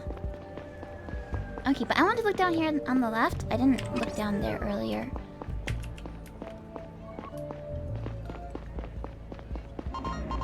Badoop, badoop.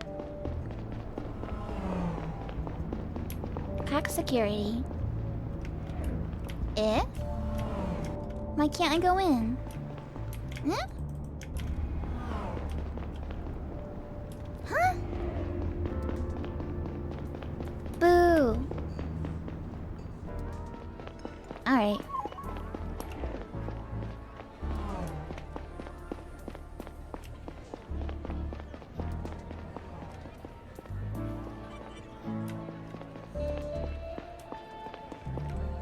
Norton. Off-world. Nothing to see over here.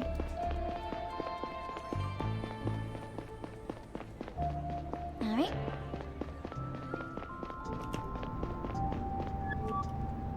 Anybody home? Who's there? Agent Neil Conrad, CDI. I already talked to your colleagues. I know. I'm sorry to bother you once more. You said that your husband went on vacation, is that correct? Why don't you come in? Can I see your badge? Of course. James went to Manami Tree Resort. His flight left last night after work. Is there any way to contact him? He left his cell here because he wanted some peace and quiet. What exactly do you want from him? I hope he's not in trouble. Why would you say that? Does he get in trouble a lot? No, not lately. Wouldn't everyone be worried about the CDI knocking on their door? Not lately. Does your husband have a criminal record? He made some mistakes years ago, and he did his time for it. What did he do? His boss asked him to make a delivery of illegal substances. James got caught, and his boss said he knew nothing about it. Who was his boss at the time? Not Mr. Cox, I suppose. Oh, it was Cox, all right. James was in prison for almost a year and went right back to working for him. He didn't hold a grudge at all? Let's say he didn't have much of a choice. It's hard enough finding a job nowadays, even more so with a criminal record. Thank you, Mrs. Moore. That's all for now. If your husband gets in touch, tell him to contact me. Here's my cell info. Whoop. Now I'm gonna snoop around your house. Do you mind if I have a quick look around? Look around? Well, why not? But please don't make a mess. I'm snooping in your house. Yeah? 2 news articles the Moores hung up on the wall. I downloaded them from my cell. Or to my cell.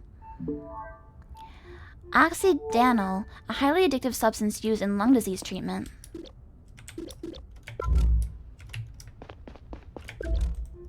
A single plate in the sink. It looks like she had dinner alone. And that checks out. Excuse me, Miss Moore. I had another question. Why'd you frame those 2 news articles? They're important to James and me. They remind us of things that we shouldn't forget. What things? I'm sorry, but that's really private. Could I ask you to leave now? I'm tired and need some rest. I see. Thank you.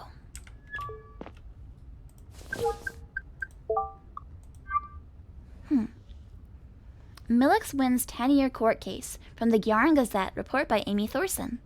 Negotiations in the Hope scandal finally came to a close last Monday. Millix Mining had made negative headlines almost 16 years ago, when hundreds of employees filed a class action lawsuit against the mining giant. Many of them had suffered permanent lung damage after allegedly having been exposed to harmful gases over prolonged periods of time in the mining chamber dubbed Hope on FEMAS. Alright, so it sounds like he was one of those employees that developed lung damage and is now taking medication for it. A long, slow, and expensive back and forth of appeals followed until last week, when the Interplanetary Court finally ruled that the company would not be held accountable, and did not have to compensate the alleged victims. This conclusion is viewed by many as a great failure of the federal justice system. Neither the mining lobby's system-wide influence, nor the Federation's interest in Millix's economic success are a secret, leading many to openly question the integrity of the court's decision. Kiro said, gotta run back to work on things. Thanks for letting you hang out for a few minutes. Of course! You're always welcome here, Kiros. Thank you for keeping me company. Thanks for chilling. Also, hey, Dahlia! Hello. Happy spooky month. Charges against Cox Security, Gjarn Gazette. Report by Thomas Ali. Last week, a delivery van belonging to the company Cox Security was stopped as part of a routine traffic control. The police found an undisclosed amount of mind-altering substances stowed away under the loading area and arrested the driver on the spot. Facing charges of drug trafficking, the CEO of Cox Security has denied any involvement and claimed the driver was acting of his own accord. If the driver admits fault, he's looking at up to 1 year in prison. Alright. So this poor guy has been, getting exploited by every company he works for.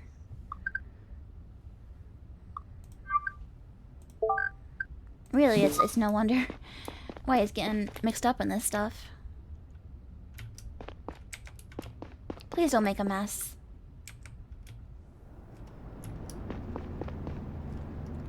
Either this deck is pretty strong or this AI is pretty weak. Wait, what are you talking about, Alex?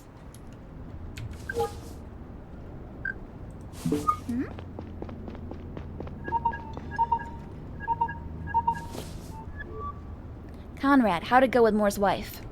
Well, she doesn't seem to know where her husband's up to. I took a look around the place, though. Good. We need all the information we can get.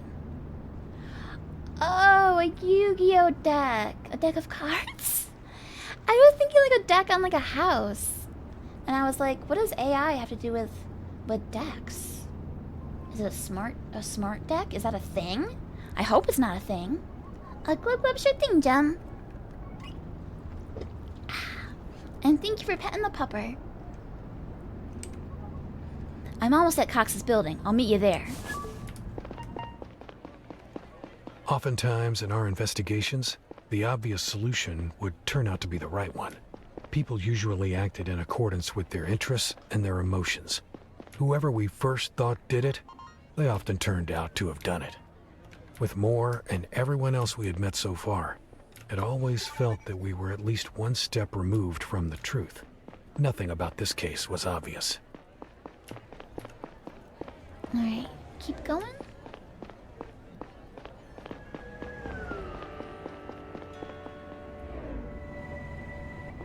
You wanted to make a junk warrior deck, but you accidentally made a junk charger as your main card instead. How does that work? Is junk like a type, like a monster type or something? Conrad, we need to go up here. Cox has probably been waiting for a while. What's with the shabby building? I thought this was a big company.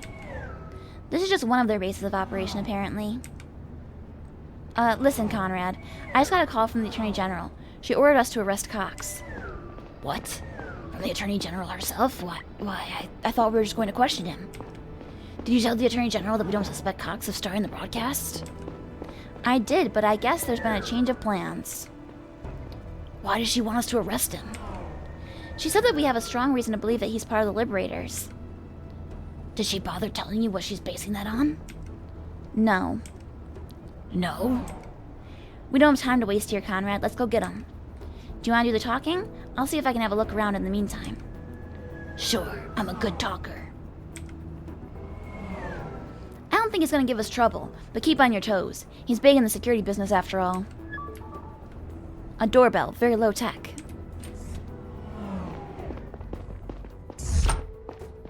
I like the big landscape painting there. Or photo. If there was a smart deck that put your furniture away for the night, you'd consider it? That would be so high-tech. Good evening, Mr. Cox. I'm Agent Long. This is my partner, Agent Conrad. Good evening. I'm sorry I don't have more chairs in here. We'll stand. I heard there was a break-in on Mr. Brown's watch. I didn't expect this sort of slip-up from him. I apologize. We're not here for him, actually, Mr. Cox. You're under arrest. You're suspected of providing support for an interplanetary conspiracy. I see. Whoa! What the? Shoot, Gary!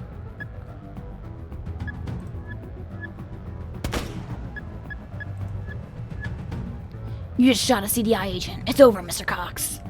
Oh, please, don't overestimate your power.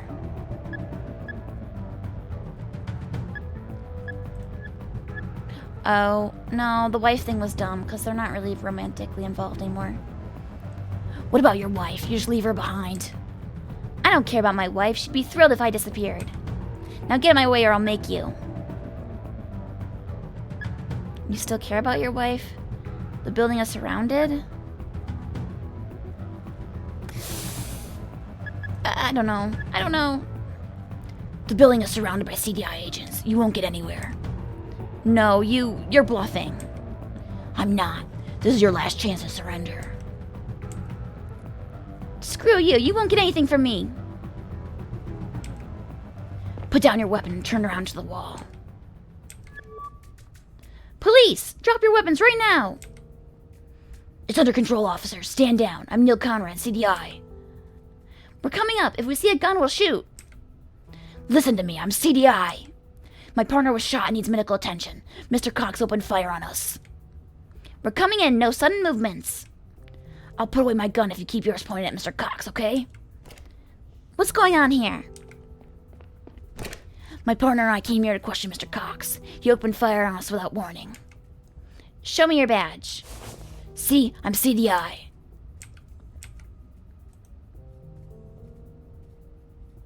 My name is Neil Conrad. This is my partner, Gary Long. He needs medical attention. Keep an eye on this guy, please. He's highly dangerous. I have to check on my partner. Okay, Marquez. Is that how you would say it?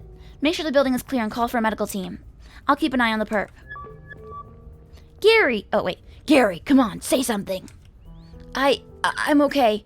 I'm okay. You sure? I'm sure. Just hit my head when I fell. Oh, thank hell. Thank goodness. You're wearing your vest.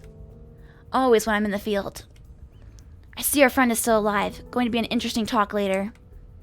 Screw you, I'm not gonna tell you anything. I was not ready for that. Frick. Neither was I. We should have been more careful. Looks like the AG had a point when she asked us to arrest him. I told you the higher-ups know what they're doing. Let's have a look around. There's probably something in here that Cox really didn't want us to see. Okay, one sec, guys. I'm gonna BRB real quick, refill my water, use the bathroom. I'll be back shortly.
back. Hello, everyone.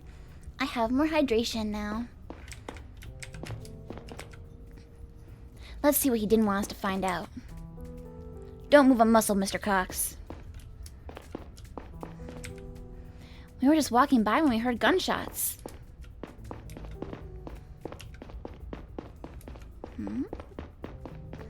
What's there to see around here?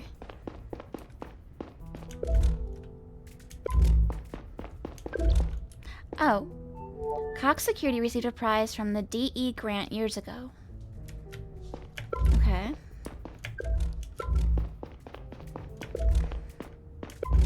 Is that it? Is that the... Oh, what is this? Gary, come check this out. Looks like Cox was destroying records. I think we interrupted him. Don't touch anything. I'll get a team here to salvage whatever's possible. Sounds good. What should I do next? Go home and take a few hours off. Let the adrenaline settle. Sounds good. But if you find out something about those drives or the next attack or Mr. Moore, I'll give you a call. But now go home. I'll let the chief know what happened. Copy that.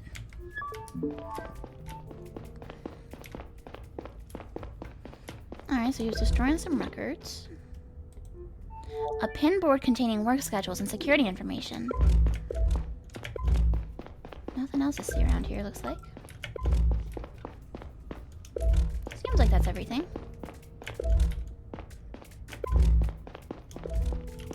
Nothing in the kitchen.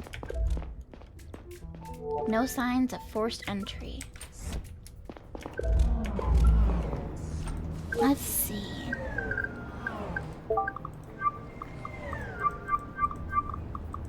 Alright, looks like we got everything there. I'm missing a ton of clues at the headquarters.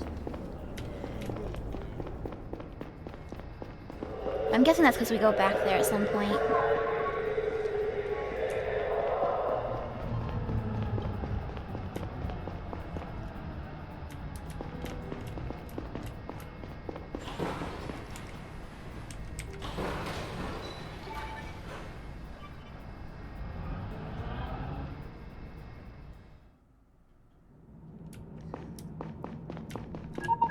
I can sit... Oh, I never get to hang out on here very long. Hey, Neil. Hey, Kat. Everything alright? No, Laura's disappeared. What do you mean disappeared? I told her that she couldn't go to that party, but when I came home from work, she was gone. Sounds like she went anyway. Well, yeah, no crap. She doesn't answer her cell, so I called her best friend Shailene. She said she's at the party, but hasn't seen Laura there. She's probably covering for her, don't you think? I'm not sure about this. Should I go there and see for myself? I'd wait another hour if I were you. She'll be back soon now that Shailene told her that you're looking for her. She won't want you to worry for too long. Alright. Hey, Neil. You want to swing by for a glass of wine? I'm on the train right now on my way back from work and I'm pretty tired. Is it okay if I swing by spontaneously? Oh, yeah, of course. I'm sitting here waiting anyway. If I'm too tired to come and she's still not there in an hour, give me a call, okay? Okay.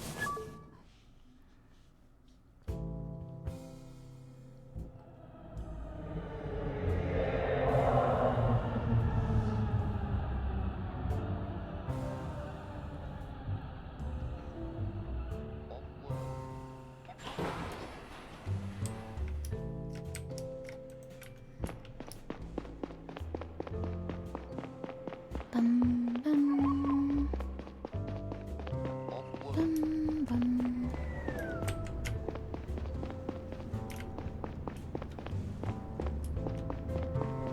Not much of a nightlife around here, is there?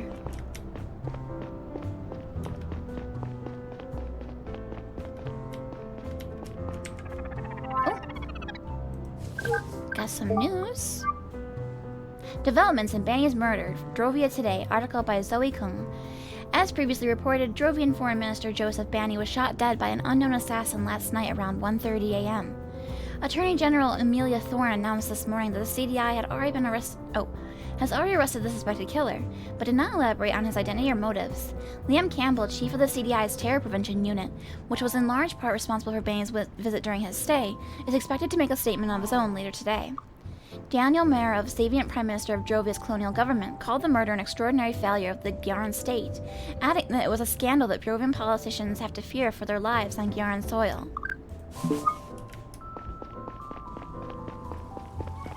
Is it here? I think this is her apartment. Hey, wanna go up on the roof? Yeah, why not? Haven't been up there in a while.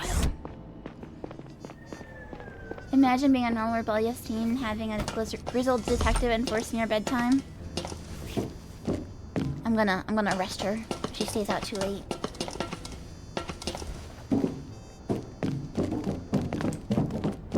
It was one of the reasons why we rented this apartment, remember? Of course I do. Getting excited about things is so easy when you're 24. You want a cigarette? I don't... Yeah, you know what? Heck with it. Still the same brand, huh? Yeah, I'm getting a little tired of it, but... But changing things about your life would mean too much work? Funny. Come on, it wasn't aimed at you. I'm that way too. Everyone is. So, how's life going? Okay, I guess. Yours? Same. I know it's silly, but I sometimes still wonder why it didn't work out with us. There was a time when I was so sure we were a perfect match. I've asked myself the same a million times. And? I came up with a lot of different answers. We were too young for a kid. I was too focused on my new job. Our place was too small. I wanted to find that one good reason to explain it to myself, to make sense of it. But honestly, I think we were just bad at it. We couldn't stop fighting about the same small crap. And we kept hurting each other for no reason until we reached a point of no return. That's it. Maybe you're right, but that's sad, don't you think? Yeah. Don't worry too much about Laura. I'm sure she's fine. We should be happy for her that she's having a good time at that party. You said yourself that she had some trouble fitting in with the other kids. Yeah, I know, it's just... I think about the crap I did when I was her age. That's probably why I worry so much about her. But you turned out okay, and I'm sure Laura will too. She's smart. I can barely keep my eyes open. I have to go home now before I fall off this roof. If Laura isn't home in an hour, give me a call, okay? I will. Thanks for swinging by. It was nice to be up here with you again. I'll stay a little longer. What a throwback, huh? It was nice. See you soon. Dum dum dum dum dum dum.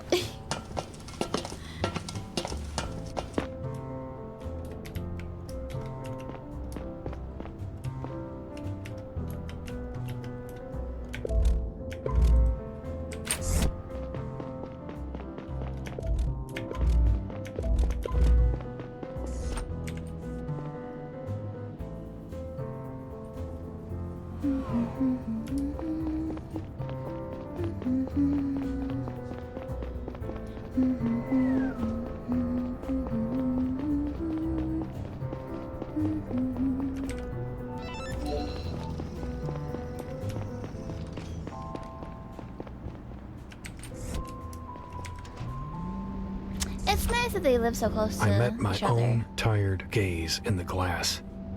There were so many things on my mind. Laura's disappearance worried me more than I had shown. I thought that maybe we should have let her go to that party. In hindsight, it probably wouldn't have mattered. And then there was Cox. I was curious about his explanation as to why he had opened fire on us. But mostly, I was glad that I hadn't had to shoot him.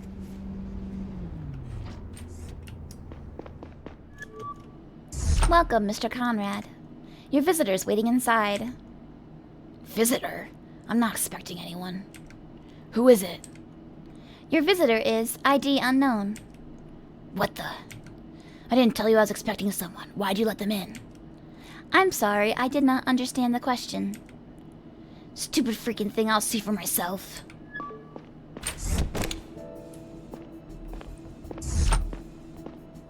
Smart homes, man. Who the heck is that? Is that Zara? Maybe that's Zara.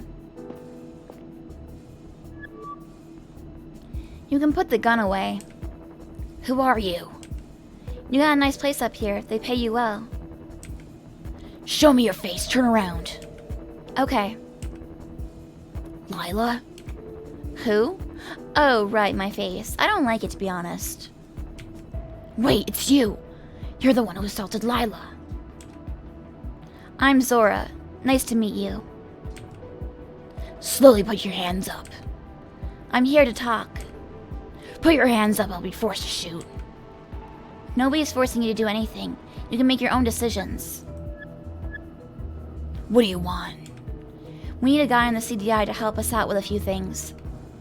And why the hell would I do that? We have your daughter. I should have led with that. You what?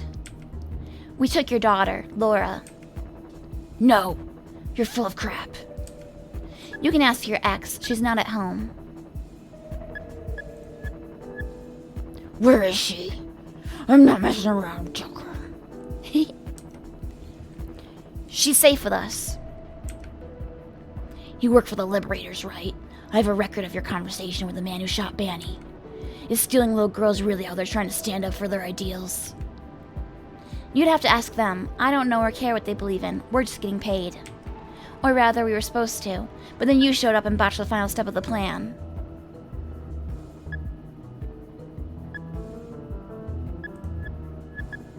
The Liberators asked you to steal the chief's data and deliver it to them. So you pieced that together already, yes. What was on that stick that made it so important? No idea. Wait, you don't know either? I thought you had the drive. I don't, and I don't think I'll get my hands on it anytime soon. Who has it then if you don't? My superiors, if it still exists at all. That complicates things. I guess I'll have to move on to plan B right away. Since the handover went south, the Liberators refused to pay us. We need that data to get our money after all. This is where you come in. If you figure out what the data is about, we might be able to locate it in the CDI database and extract it. I'll send a private sheet to your cell. Submit it to us once you've found out. I will do no such thing. Don't be so difficult, and hand me your cell for a minute, will you? Why? You don't need it to open a sheet. That's for something else. I need access to the CDI network for a moment. What for? To set up a backdoor for our hack. Why are you telling me all of this? I could arrest you right here and... But you won't, and I doubt that you could. I'm telling you this because we work together now. The better you do your part, the sooner our client will pay us, and the sooner you'll see your daughter again. If you do anything on my cell, they'll trace it back to me. Don't worry, I'll use someone else's credentials. Whose credentials? It doesn't matter, give me your cell. At least tell me who I'll be throwing under the bus. Gary Long. What? No. His job means everything to him. Is that really more important to you than Laura's safety? Come on, she's your only bargaining chip. I'll try to find out what that data was about. That's gotta count for something. You're definitely not increasing your chances if you don't cooperate now.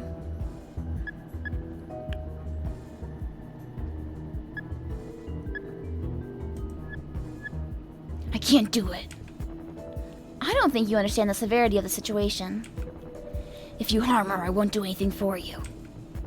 Neil, many people in the CDI have kids. You're a monster. This is not my call. Just give me your cell.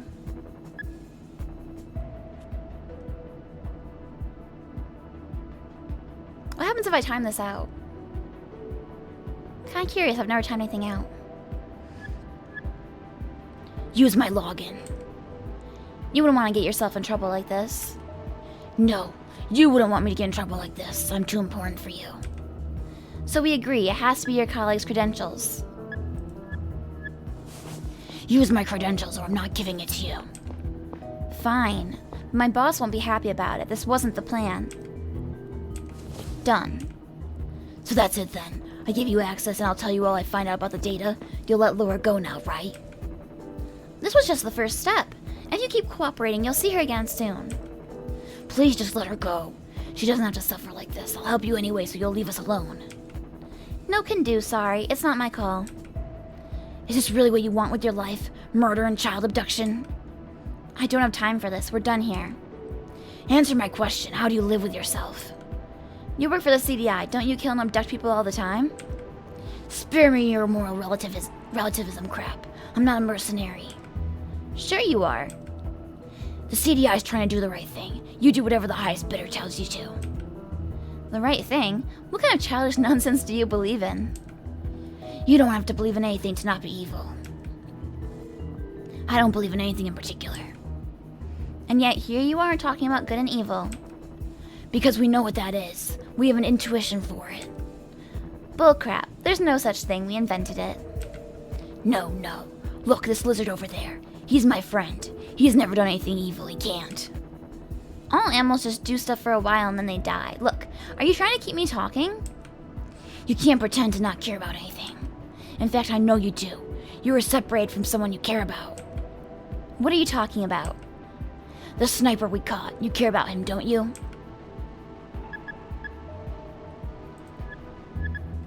You wanted to start a new life with him. That's none of your business. But it's funny you mention him. Thanks to you and your colleagues, I won't see him ever again. Didn't you just tell me how it was bad to put people away against their will? My daughter harmed nobody. Your friend killed someone and might start a war. Maybe we can make a trade. What trade? Don't try to mess with me. I know he's never getting out of there. Probably not, but I could deliver a message. What do you want in return? Promise me to keep Laura safe. Promise that I'll get her back when this is over. That depends on your actions, but I can promise that we'll actually let her go if you work with us. Alright, what's your message? Tell him the moon rises in the south. Okay. I'll be back with more instructions. Dang. As soon as the woman disappeared into the night, my facade slipped and I nearly collapsed on the balcony floor. I took out my cell with shaking hands and tapped on Laura's face in my contacts. Maybe. She didn't pick up. I resisted the urge to call Catherine next. I couldn't just tell her about what had happened. She knocked on my door in the early morning, but I didn't open. I tried to decide on a course of action, but I couldn't concentrate. My mind alternated between trying to remember my last conversation with Laura and conjuring up horrible images of her tied to a chair in some basement. Sometime later, my alarm rang. I got up to go to work, not sure if I was ready to talk to Kat. I must have stood outside her apartment for a few minutes when I finally made a decision. I'm going in.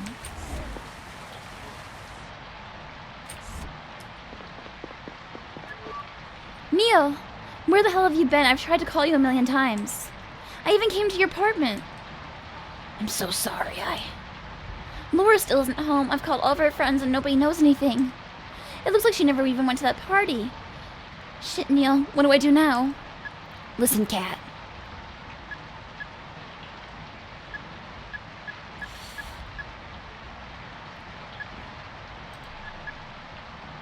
Kat, I know what happened to her. What? She was abducted. They took her to blackmail me. I'm so sorry. What are you saying? Who took her? I'm not sure yet. It seems like there are a group of mercenaries involved in Banny's murder. No. They promise they won't harm her if I do what they say. How can you do that to us? I didn't. It's not like I allowed them to take her. You have to tell the CDI. Maybe they can find out where she is and get her out of there. It's too risky right now. I'm afraid of what they'll do if they find out I snitched. And you think that the people who abduct children and murder foreign ministers give a crap about their promises? I'm still evaluating the situation. I'll do everything in my power to keep her safe. What do they want from you? They want me to leak information about the case I'm investigating, about the Liberators. Please, Kat, trust me with this, okay? I won't let them do anything to her. I have to go. I'll call you as soon as I hear anything, and you do the same, okay? Alright, I'll be here all day. Please call me if you hear anything.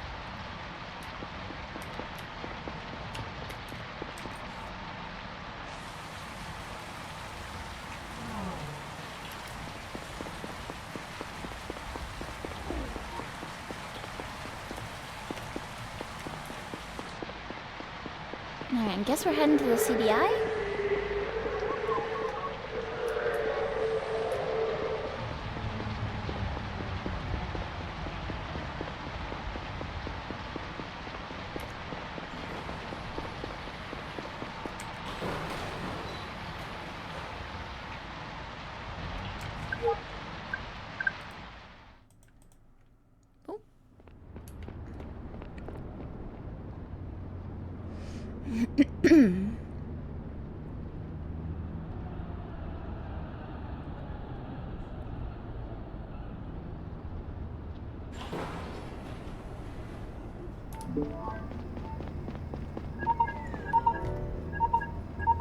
Ring, ring, ring.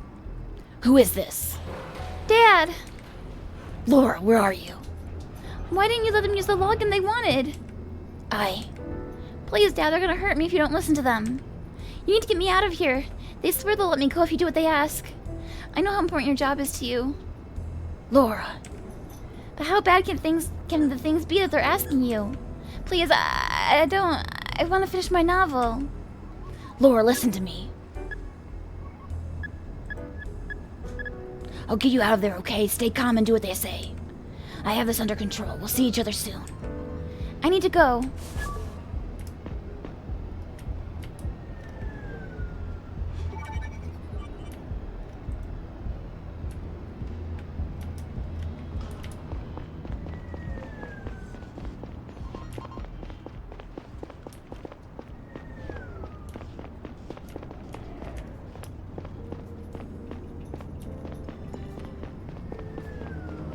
I thought I saw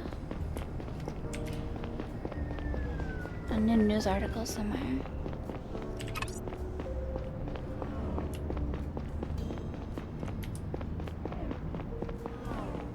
Ah, here it is.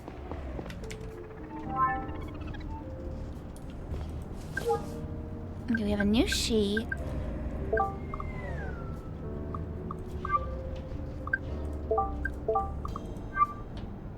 The data is about blank that took place in blank on blank. The Walloris abduction, the Hope scandal, the District 6 explosion, the Charon collision. I mean, presumably it's the incident that was at the beginning of the game. Banny's murderers speak from the Gyaran Gazette. Report by Amy Mandel. Amy Mandel.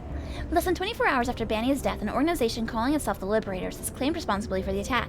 It was a scene right out of a movie, with screens all over the Capitol playing their radical message.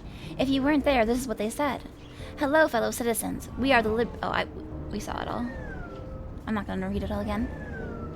So far, authorities have not confirmed that the people sending their message were in fact involved in Foreign Minister Banny's death, or what the chilling announcement at the end might pertain to.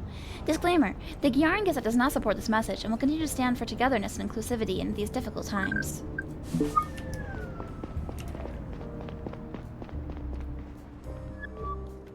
Morning, Conrad.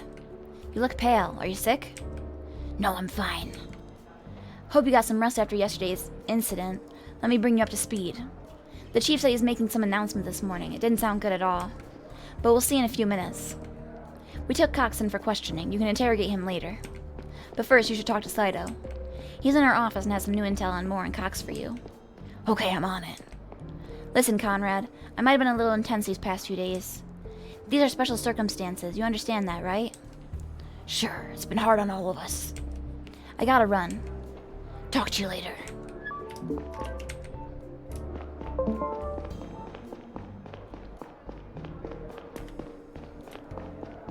Let's see, where is everybody? Here's Saito. Good morning, Neil.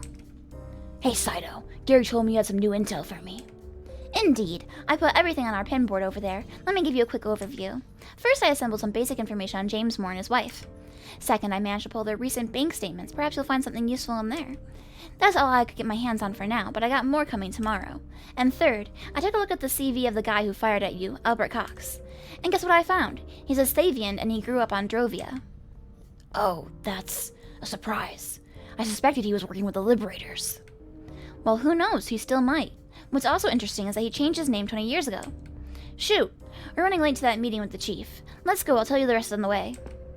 Cox was born as Albert Bolton. His parents owned a big company at the time, Bolton Security Services. They were responsible for the safety of the Savian colony on Drovia. You mean Sector 2, the one that blew up 40 years ago. Exactly. Bolton Security was sued into oblivion over the incident and eventually went bankrupt. When Cox had finished school, he changed his name and moved to Gyara. That's when he founded his own security company using some grant money. Thank you, Saito. Great work as always. Oh, it's nothing. I just did some advanced browsing. Before we go, I need to ask. Is everything alright? You look not great? Just didn't get enough sleep lately. Thanks for asking. I think everybody's here. Let's start. Thank you all for coming. As many of you know, I've been working at the CDI for 28 years now. I've done everything in my power to defend the values our planet stands for. The principles of freedom, tolerance, and equal rights for everyone, and justice have been guiding all my actions. I've always been proud of our work and our commitment to the Gyaran democracy. Sadly, the path of justice isn't always clear, and we have to make difficult decisions. The murder of Joseph Banny has severely harmed the relationship between our planet and Drovia, and it puts the fragile peace in our solar system at risk. The Domestic Terrorism Division was charged with protecting Banny under my leadership. In light of our failure to do so, the Attorney General and I have agreed that the only appropriate response is for me to resign from my duties at the CDI, effective immediately. I hope that the separatist groups on Drovia will consider this as a sign of sincere remorse, and of our intention to make up for the damage that's been done. I enjoyed working with all of you, and I wish you nothing but the best. I hope that each of you will find your way fighting for justice. I will still be in my office today if there are any open questions or issues that you want to talk to me about. My successor will be announced by the Attorney General in the near future. Starting tomorrow, Agent Long will be taking over my responsibilities until a more permanent replacement is found. Thank you, and goodbye. 1 second, getting a phone call.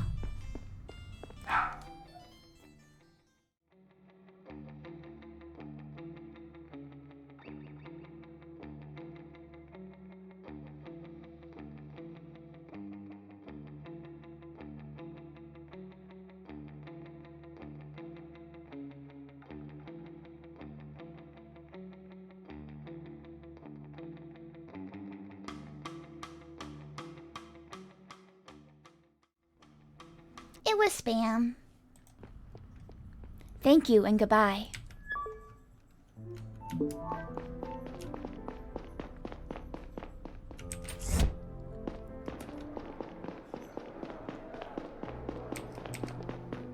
On one hand, the chief kinda does need to resign, considering he was the one that had,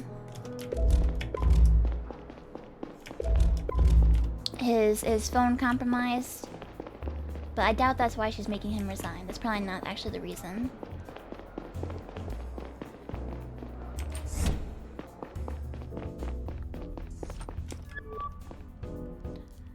Hello, Conrad.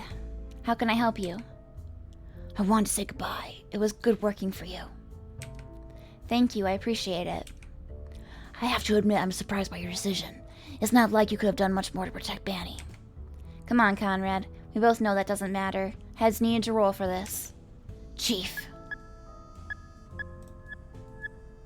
The AG fired you over something else, didn't she? I overheard your conversation yesterday. Why are you telling me this? It didn't sound like you were arguing about Banny's death. You are aware that you can be suspended for eavesdropping on your superiors? In fact, it seemed like you were suspecting the AG of something. Is that the real reason why she wanted to get rid of you? This one is out of your league. Just respect the chain of command. I see. Chief. Why did we arrest Cox? I mean, it looks like it was the right call. But we didn't know that at the time. And why didn't you give us the arrest order yourself? The AG didn't tell me why she wanted to do it, so I refused to give the order.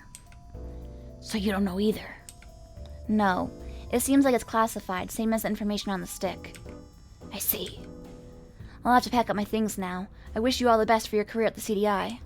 Thank you. Your cell contacts haven't changed lately, have they? Haven't changed in years. Good.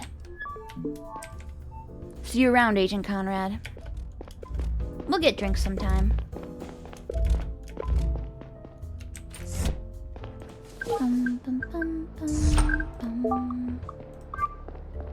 New apartments from Sunlight Real Estate. Dear Mr. Conrad, we have found 244 new offers fitting your search criteria. In only a few clicks, you can make your dream home a reality. Take a look today. Rachel Garner, Sunlight Real Estate. Current search criteria: Planet Giara, the center region, the higher and highest layers, a luxurious interior, 2 or more rooms, smart home packages, direct sunlight, public transportation, Masonette. Your search has been running for 126 days. To terminate your search request or to modify the criteria, please visit sunlightrealestate.gh. You're off for now? Okay, bye, Alex. Good night. Have a good rest of your day and sleep well.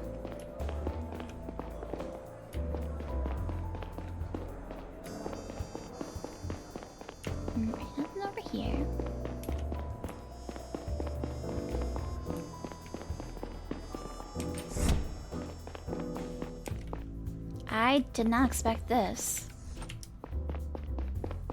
That's scary. But I wanted to talk to, Didn't I want to investigate the one guy?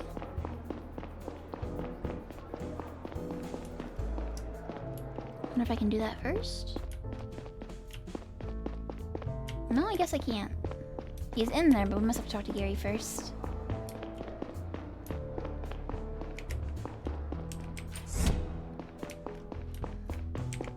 What a day, huh? That was unexpected. Heck, I can't believe I'm standing in for the chief. I never thought they would pick me. I have to call my wife. Guess I'll be doing some overtime in the next few days. Don't you think it's strange that AG fired him? Gotta admit, she never really liked him. Maybe she was waiting for an opportunity. But someone had to get fired for Banny's death just for the optics, don't you think? Maybe. But the chief always did an excellent job. It didn't have to be him. I'm not thrilled about it either, but we should focus on the Liberators' threat. I don't want to start my new job with a string of terror attacks. Let's recap what we've got so far. Listen up, squad. Time for a little wrap-up. I suppose you're all as surprised as I am about our chief's sudden retirement. However, we need to focus on the Liberators and their plans now. Let's go over everything we've got so far once more. Drovia's foreign minister Banny was shot last night by a sniper who goes by the name of Boit. Boit then went to see a woman called Zora, which seems to have been a deviation from the original plan. He convinced her to hand him a stick with confidential stolen data. The next morning, Boit met another man to hand him that data. Abraham Gonzalez, CEO of the Drovian company Power Up. We were able to extract a deleted message from Gonzalez's cell, which proves that someone paid him to fetch the stick and send the data to an unknown address once he was outside the Gyaran network. This leads us to believe that the data cannot be sent unnoticed via the web, which applies only to the best-kept secrets of the Gyaran government. We don't know who paid either of them, but the message to Gonzalez was sent via an encrypted channel on the Mercurius network. That means it must be one of the higher-ups of a large, publicly traded company. We don't know what was on the data stick because we haven't been cleared for access yet. Yesterday morning, an anti-Sabian terror group calling themselves the Liberators publicly broadcast a video in which they claimed responsibility for Banny's murder. They also announced a second attack within 48 hours. Their broadcast was sent from the Ad Spot building. They operate all the billboards across the city. At the time the video started, the building was being guarded by a Cox security employee. We have reason to believe that the perpetrator was another employee of that same company, James Moore. His wife says that he went on holiday at Monami Tree Resort, but he never actually turned up there. We're currently running a planet-wide search for him, but without success so far.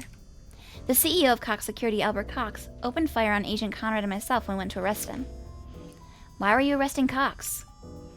It was an order from the Attorney General. Conrad convinced Cox to surrender. We arrested him and brought him in for questioning. He'd been in the process of destroying hard drives before we arrived. Our IT department is currently trying to restore what's left of the data. Do we think that Cox is the key figure behind the Liberators? He certainly is involved with them in some way, but he doesn't have access to the Mercurius network. We have to assume that there's some bigger fish behind Cox. What's also strange is that he's a Sabian himself. He grew up on Drovia. Our current priority is to prevent any further attacks. Calroy, I want you to support the ongoing manhunt for James Moore. Young, we brought some stuff back from Cox's office. Work your magic on it and let us know if you find something. Saito, you keep gathering as much information as you can on our prime suspects. Conrad, you should check whether you can establish a motive why Moore would support the Liberators. Take a look at all the evidence you've got, including the information Saito put on our pinboard. You should also have a chat with Cox. We brought him to the interrogation room in the basement. Roger that. We also brought our sniper in for a second round of questioning. You could give it another try and see if you can get something out of him. Gonzalez surrounded himself with lawyers. Could be a while until we can interrogate him again. That's all for now. Come back to me when you get something.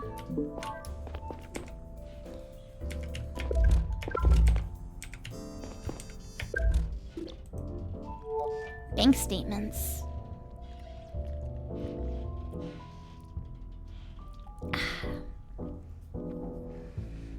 Alright, so he's been spending a lot of money on his lung medication. And also it seems like maybe his wife was pregnant?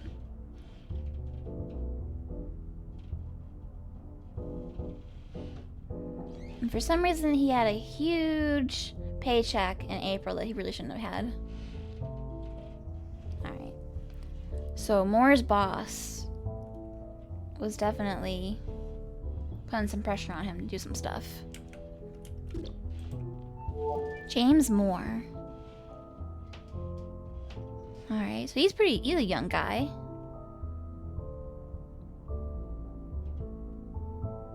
They're recently married.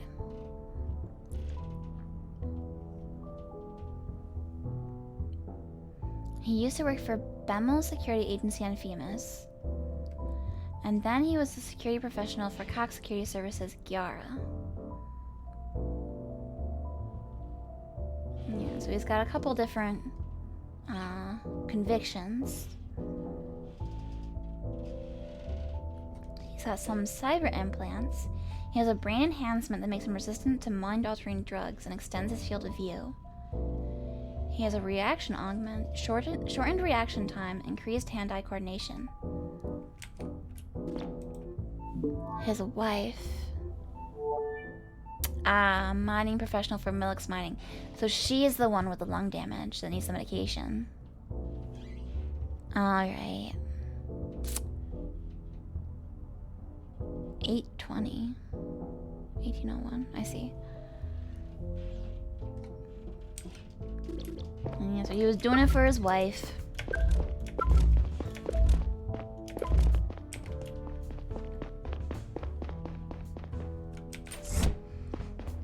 He did it for love.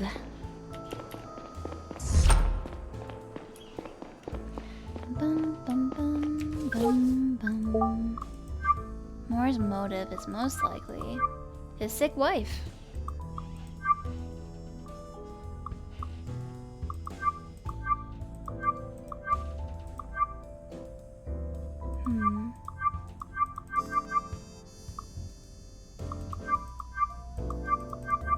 Alright, that one we gotta leave still. The game's art style and music reminds you of Gunpoint, but detective rather than a spy. I've never played Gunpoint, but you know what this reminds me of a lot? There's another pretty similar styled game called Tales of the Neon Sea. And it's like a pixel art kind of sci-fi, cyberpunky detective game.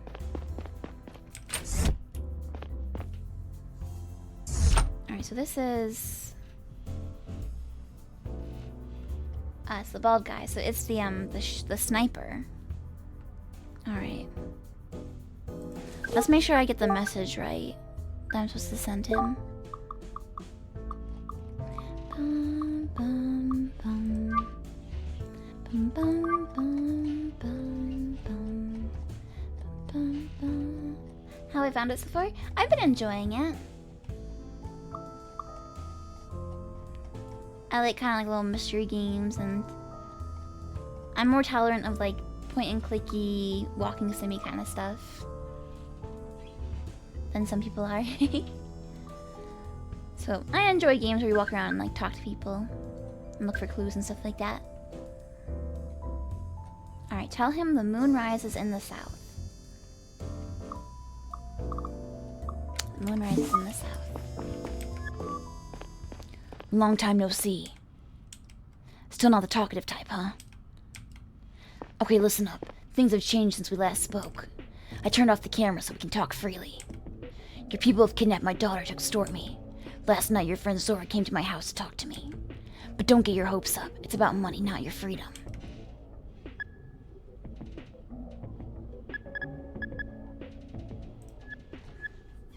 She gave me a message for you. What message? I'll tell you if you help me with Laura. If you're bullshitting me, I'm not. What exactly do you want me to do? It looks like I'm pretty much locked up in here. Who are those guys you and Zora are working for? We both know I can't give you any details. We're mercenaries, that's all I can say. Where do they keep Laura? I have no clue. We have a bunch of hideouts in the city and the whole solar system. I don't even know all of them. And the whole... That's a pretty huge organization you're part of. We're not just some thugs, we're professionals. You want me to help you? I'll give you one piece of advice. Do what they tell you. If I do, will I get her back? We usually keep our end of the bargain. Why are they blackmailing you? The people who asked you to shoot Banny won't pay them because we prevented the handover. Now they want me to help them get the data back. I see. You said you had a message for me. The moon rises in the south. The fat guy I met at George Plaza. He was pretty sure he got his assignment from someone in the titanium business. You mean Gonzalez, the man you brought the storage module. If that's his name, maybe that'll help you somehow. Thanks for letting me know. Could you tell Zora that the sun sleeps in the north? Okay, I'll tell her.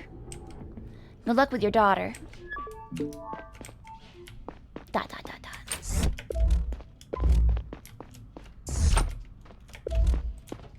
Alright.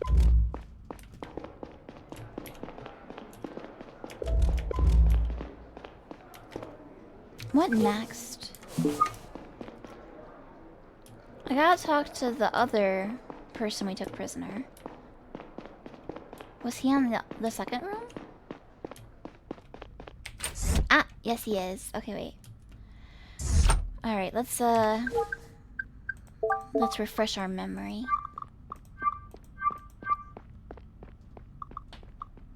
We know that Cox made Moore take the fall for him with some drugs he got caught with in the past. We know that Cox was destroying some kind of evidence in his office. They received a prize from the DE grant years ago.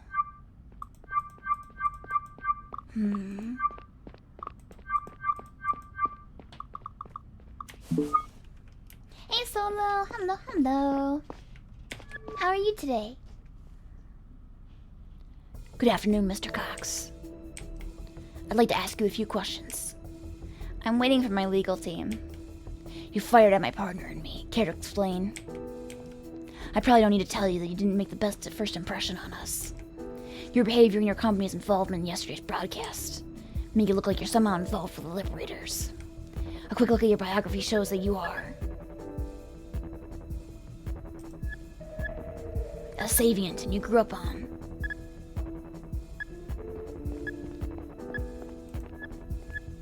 Drovia. It doesn't make sense to me that you'd support an anti-Savient terror group. Oh my god! Ah, it's a Macarade! Welcome, welcome everybody. Welcome, boy Takus. Hello everyone. Hello, hello. I'm Fangy, for anyone who doesn't know me. I'm a comfy cryptid, and today I'm a hard-boiled detective. I'm solving a murder. But hello, Macaron. Thank you so much for the raid. Thank you. Let me do a quick little shout out for you. How was your stream today? What were you doing? Were you doing more of your Disney game? Keep going with the Fangy Noir. Don't worry. We'll get back into it. Oh, someone else got the shout out for me. Thank you, thank you. Yeah, Spooky Detective. It's like a sci-fi noir game. I'm in space too. It's in space. But how was your stream, Macaron? Everyone, in case anybody doesn't know, Macaron is one of my fellow maid VTubers from Away Life. She is super cute, and she's a little mischievous pixie.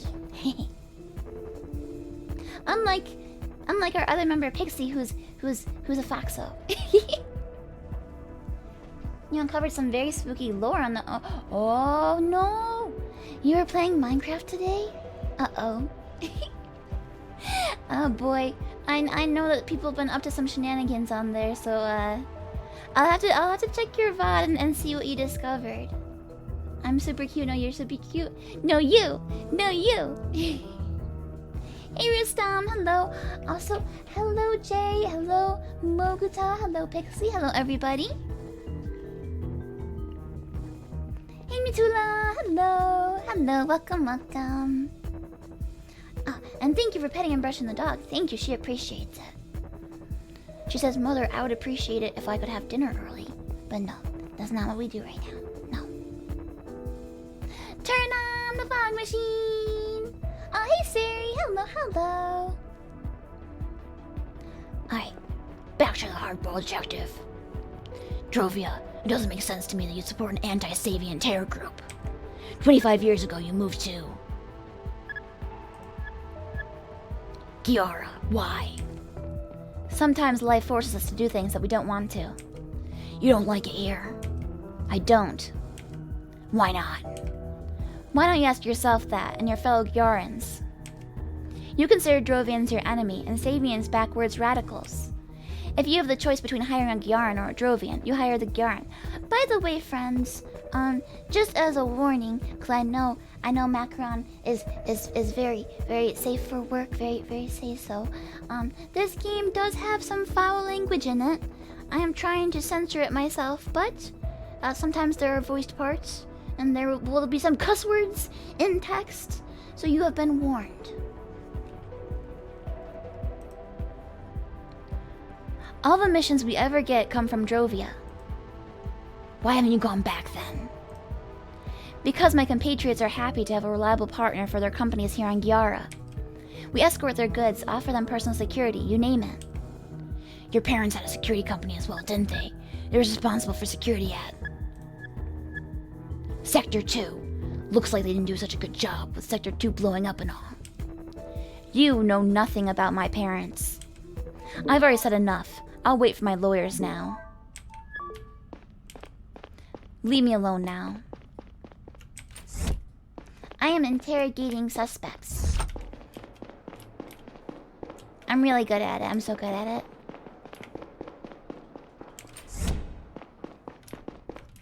Alright, let's see. Moore's motive. I mean, yeah, it's definitely his sick wife. That guy has an employee and his wife has a medication that they can't afford. So he kind of used that to get him to do some not so good stuff. I'm submitting it. Talk to Gary. And Rustam, you are so right. The fog definitely helps the atmosphere. Conrad, I just read your sheet on Moore. Looks like a motive can be established. You should pay his wife another visit. She didn't seem to know anything yesterday. Maybe she'll tell you more if you confront her with her husband's motive. Roger that. I'll see you there. Alright, let's bust out of this joint. Eh? Oh, there we go.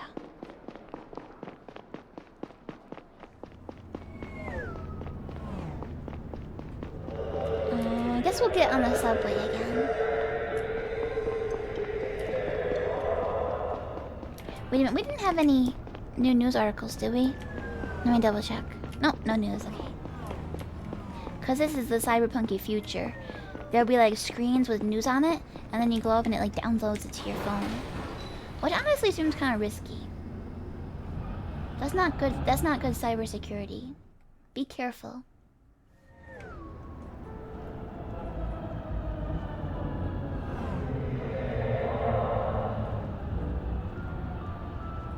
Brain gain.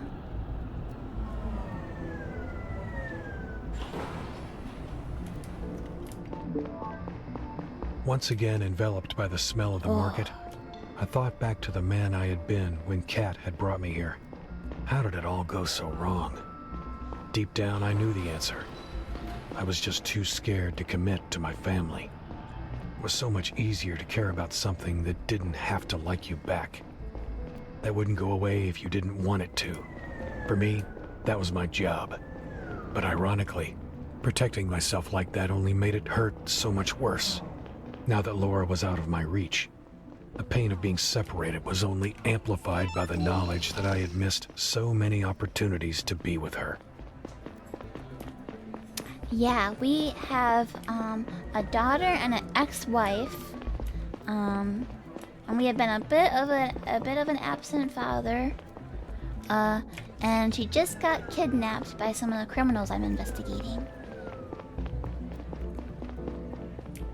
Why download news from Billboard when you can download from a trusted server like a website? Or just don't... Yeah. Oh, I can hang out with these guys. Ooh.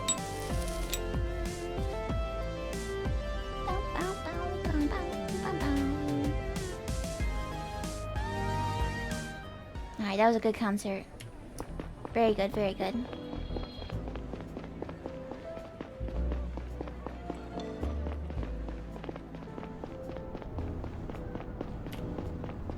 Alright. Here's one of the suspect's wives. Hello, Mrs. Moore. Oh, it's you again. Hello. Sorry to disturb you a second time, but I need to ask you a few more questions. So you're still after my husband? I told you he's on vacation on Femus. He isn't. We checked the ID scanners of all spaceports on Gyara and Femus. He never left the planet. You must have overlooked something. Listen, I love James, but he's just a poor devil. Shouldn't the CDI be taking care of the big fish? James isn't one of them. I think you're underestimating your husband. He might be about to make a grave mistake. Did you see the Liberators video yesterday? It was hard to miss, yeah. We have reason to believe that your husband is affiliated with them. Seriously, that's what you come up with?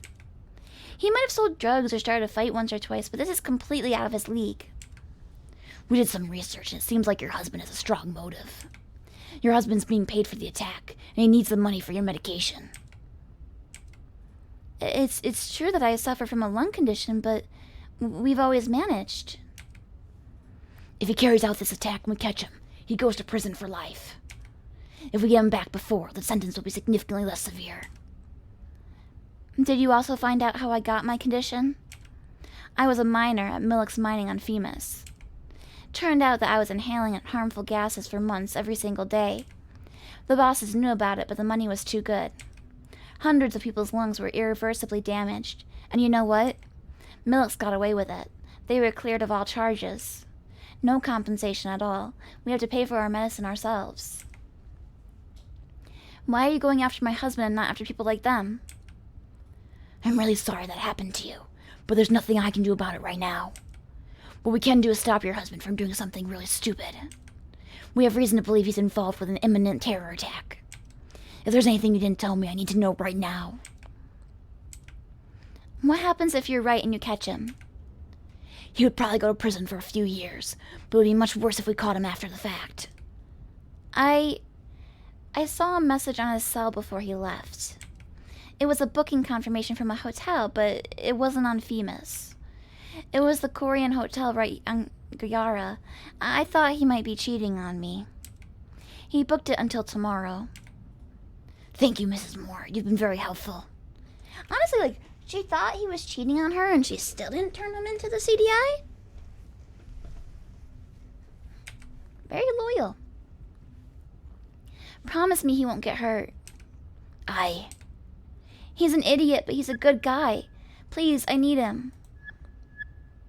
I promise I'll do my best to protect him. Listen, I'm pregnant. If he's about to do something stupid, remind him of our unborn son. That will make him consider his decisions. I will. Thank you for your help. Alright. Let's go stop him from making a mistake. The Korean Hotel. I didn't even need to look that up. It was directly next to the Grand Church at Korean Square, one of the most important houses of prayer for Saviants here on Gyara. It probably would be crowded with believers and tourists tomorrow morning. No doubt it was the Liberators' next target. The rush of making progress in the case only lasted a few moments, until I realized that now I had to make a tough decision. If I told Zora about the target, I couldn't tell the CDI, and vice versa. Oh boy, oh boy. Tough decisions. Do I do what's best for my daughter, or do I do what's best for the country? Hey. Frick, you startled me. Or wait, Frick, you startled me. What do you want? Check in with how your investigation's going, but not here. Too crowded. Follow me. Come on. I know a spot. Where's she going? I didn't see. Where did she go?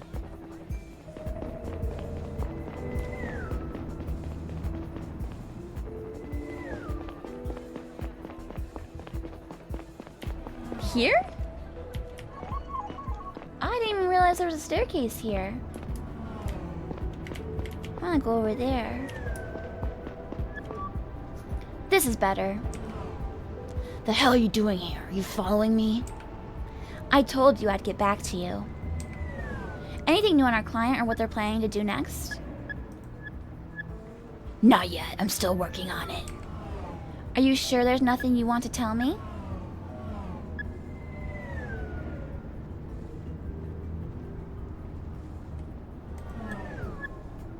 Fine, you got me. I might know where the next attack is taking place. Good, where is it? I can't just tell you that. Well, and I can't protect your daughter if you won't work for us. You need to tell us where and when the attack is taking place. We'd like to have a chat with the people carrying it out, but there can't be any CDI at the scene. Are you saying your people will prevent the attack? We'll take with us the people who are trying to carry it out. People's lives are at stake here. The CDI needs to intercept that attack. Laura's life is certainly at stake. What do you plan to do with the attackers? What will happen to them? We'll ask them who they're working for. You just ask them and let them go? Don't worry about that. We won't let them go through with their plans.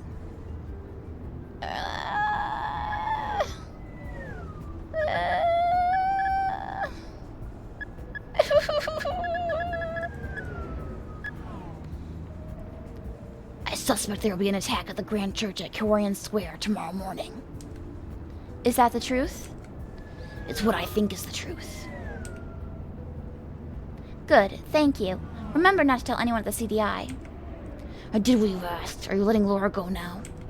Not yet. Let's wait and see how things play out tomorrow. You want a beer? No. A beer? Are you out of your mind? What? You think I poisoned it or something? Yeah, kinda. A little bit. I thought you said humans were good. Have a little faith. I'm not drinking it. Hey, listen. Hey, listen!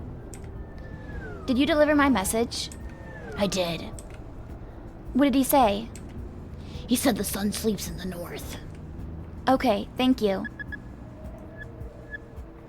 What does it mean? Is it code for something? No. It's from when we were kids. I've known him for a long time. You know, I thought about what you said.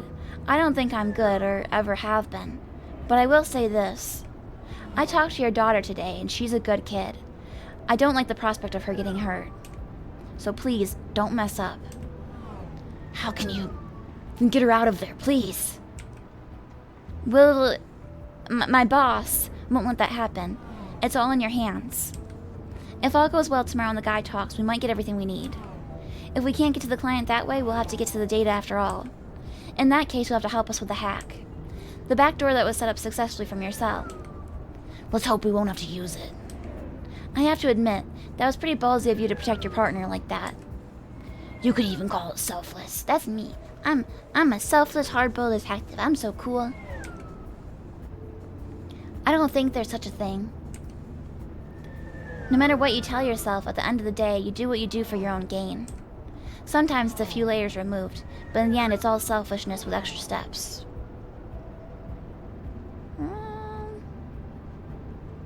Nah. I disagree. This is just a convenient way to justify the messed up things you do. Nihilism can be used as a shield, just like faith. It's convenient to say nothing matters because it makes being in this world hurt a little less. But even you don't like the thought of harming Laura, do you? I think you're doing your best to ignore your conscience. You'll have to face it at some point. Not if I die first. Well, this has been fun. Break is over. I have some business to take care of. I'll let you know tomorrow how it went. I don't know if I should have said anything to her. She kept like hinting that she knew something. Like, oh, are you sure you have nothing to tell me? And I was like, crap. What if she saw me talking to the person and she let know that I'm lying to her? It is so tough. Enter the train. Email. Harbor spot from Ed. Hello, this is Ed, the guy from the harbor. Wanted to thank you again for buying me my spot back. Had a beer on the Herring tonight with my friends Fred and Quinn. I'll buy you one too if you're ever at the harbor. Ed. He's like this old sailor that I helped. Oh, what now? What now? Conrad. How'd it go? Any news from Moore's wife?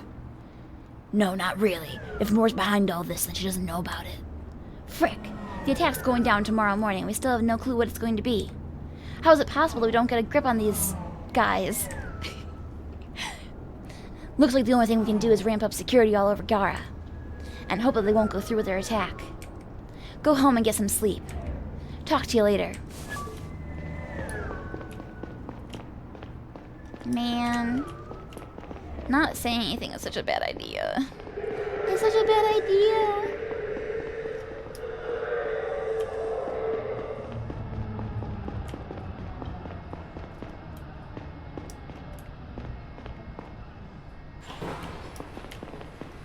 I'll get on the less crowded train car.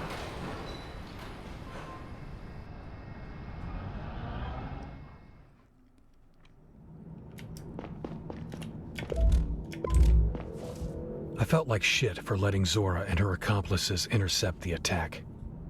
There were so many ways this could go wrong. I didn't want them to take more, or worse yet, somehow miss him and let the attack happen. Don't get me wrong, I didn't regret telling Zora what I knew to protect Laura, but endangering the lives of innocent people wasn't an acceptable trade-off. Hey, Snowflakes. I couldn't tell the CDI, or even call in an anonymous tip with the police, because the chance was too high that Zora would suspect me. There was no other way. If I wanted to make sure things didn't go south, I had to go to the church myself. I left in the middle of the night, hoping it wasn't already too late. Oh, that train car was like in the air. It was like suspended. That's cool.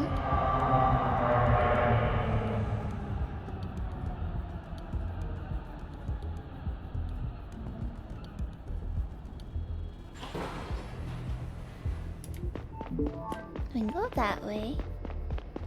What's over this way? Nothing. I see a shopping, a vending machine over there. Badoop, badoop. Badoop, badoop. No news. Shop, shop, shop. Rip? Yeah. Snowflakes always kills me. I don't know what I did to deserve this. Neo Moda. It's like a fashion store. Coffee Go.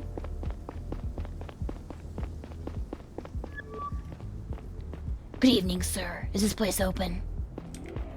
Evening. I'm sorry, but the temple's closed until 6 in the morning. Could you let me in for just a second? It'd be very important to me. I won't touch anything. Sorry, but what is this about? We had to increase security ever since that video came out.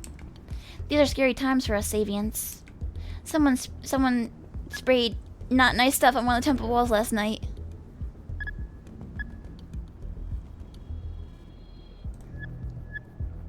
Listen, I lost something during the evening ritual and I need it back for my morning practice. Can I go in and get it real quick? What exactly? My bawas. I see. I forget mine all the time. Happens easily because they're not part of the final meditation. Do you know where you left them? Yes, I think so. Fine, go grab them. Please make it quick and don't tell anybody. Thank you, sir. I'm impressed with my memory. I remember that was one of the things. The bawas.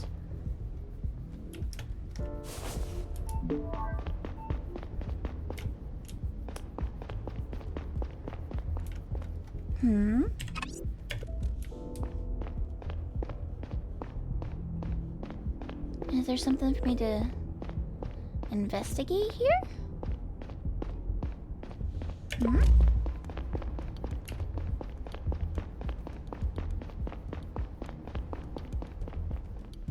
Oh, I can keep going, okay. So we can go outside. Alright. Go upstairs.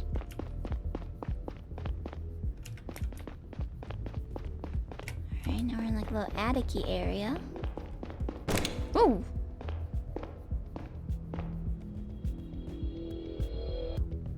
Oh, who's this?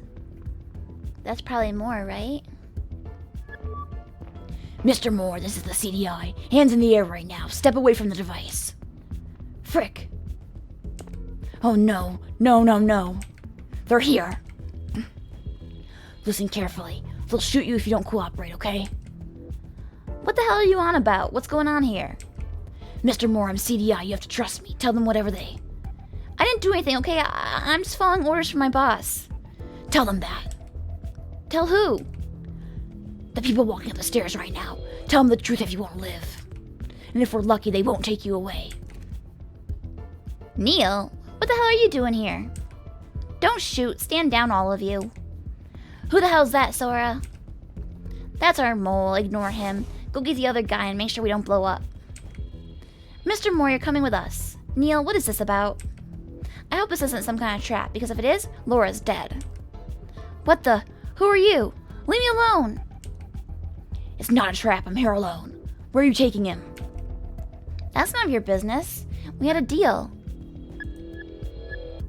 Listen, I think the Moore's just a pawn in this. There are bigger fish in the background. They're the ones that we should have a closer look at. Okay, have a closer look at them then. So you're leaving Moore alone? No.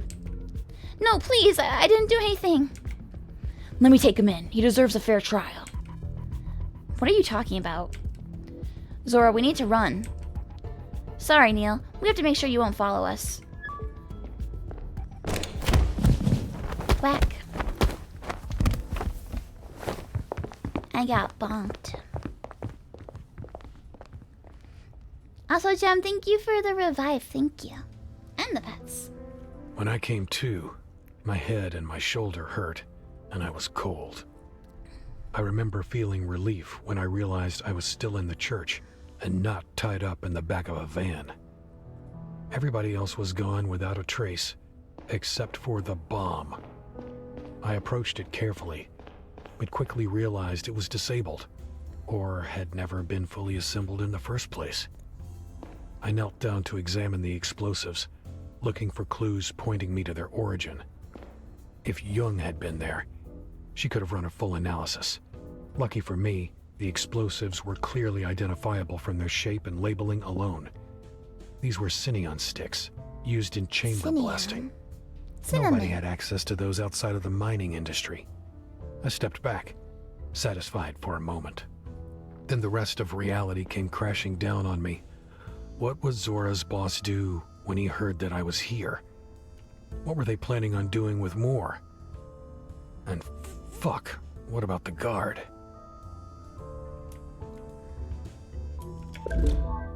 The explosives are disarmed. I hadn't heard him resist the intruders, so that was a good sign. My heart started racing while I quietly went back down the stairs.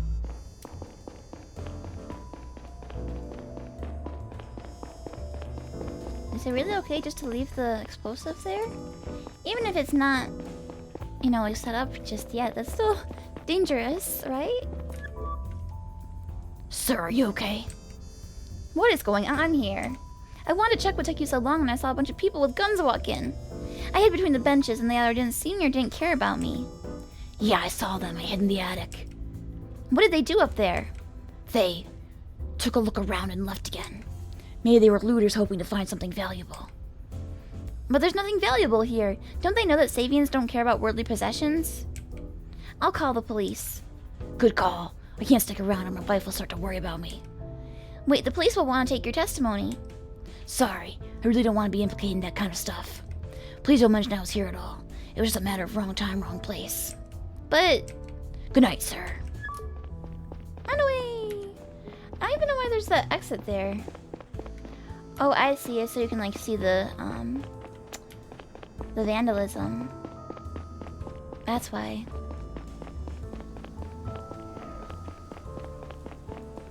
Bum, bum, bum, bum, bum.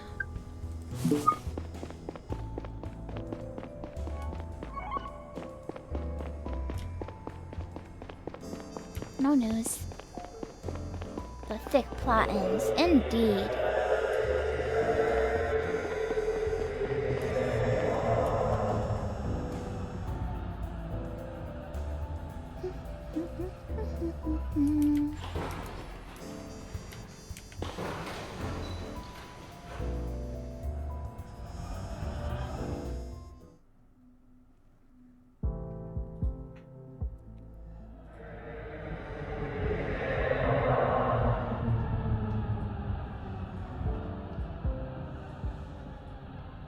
Bum, bum.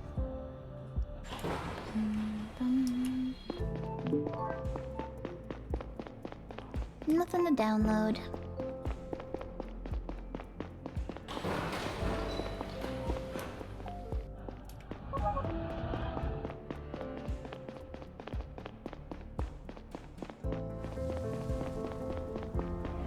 Wonder if we can stop and see Catherine again. Oh, looks like we can. She's probably not gonna want to talk to me though. Neil, anything new? No. Shoot. I'm so scared. What if those people are lying to you? What if they never planned on letting her go? I've talked to them. They assured me they're only after the data. They'll keep their word, okay? Tell you what, if we don't have her back by tomorrow, I'll come clean and ask the CDI for help. Okay, yeah, okay, that sounds good. Hey, Neil. I'm glad I'm not alone in this. Same. I kind of missed talking to you these last few years. I'm so sorry I didn't spend more time with you and Laura. I just couldn't. It hurt. I know how selfish that sounds, and it is. It sucks. No, I understand. I can relate. I always asked you to take care of Laura more, but sometimes I felt like doing it by myself was easier than seeing you again and again. Why was it orange?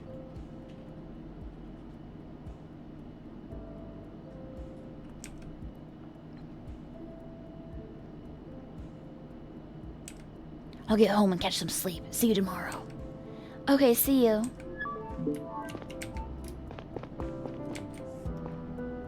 Can't I save the world and repair my family relationships?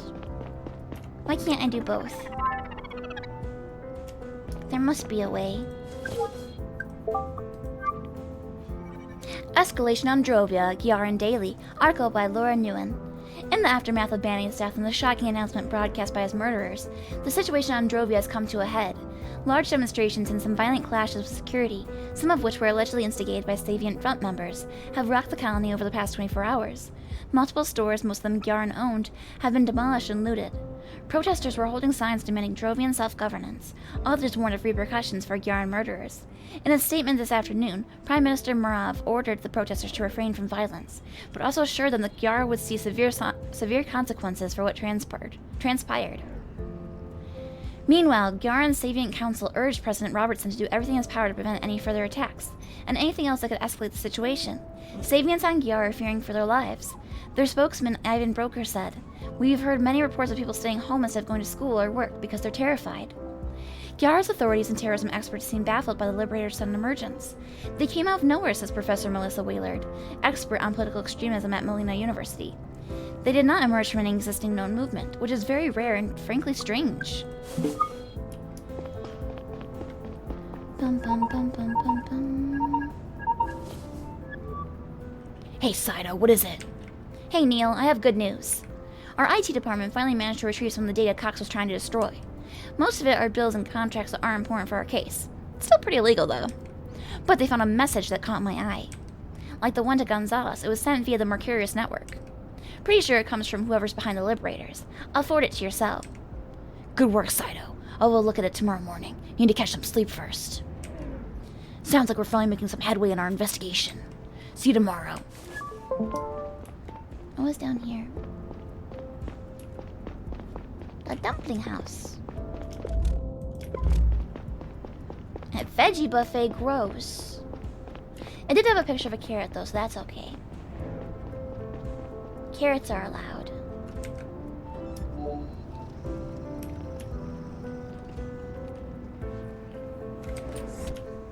Bum bum bum bum bum bum. You may be asking yourself how I remained functional throughout all of this. How I didn't just collapse under the pressure and the looming prospect of losing my daughter forever. I think the truth is that over the years, I had gotten really, really good at tuning out the voice that always tormented me, that had always told me horrible shit. This was just adding to it. More to repress, more bubbling beneath the surface. Maybe if it had gone on for long enough, I would have imploded sooner or later.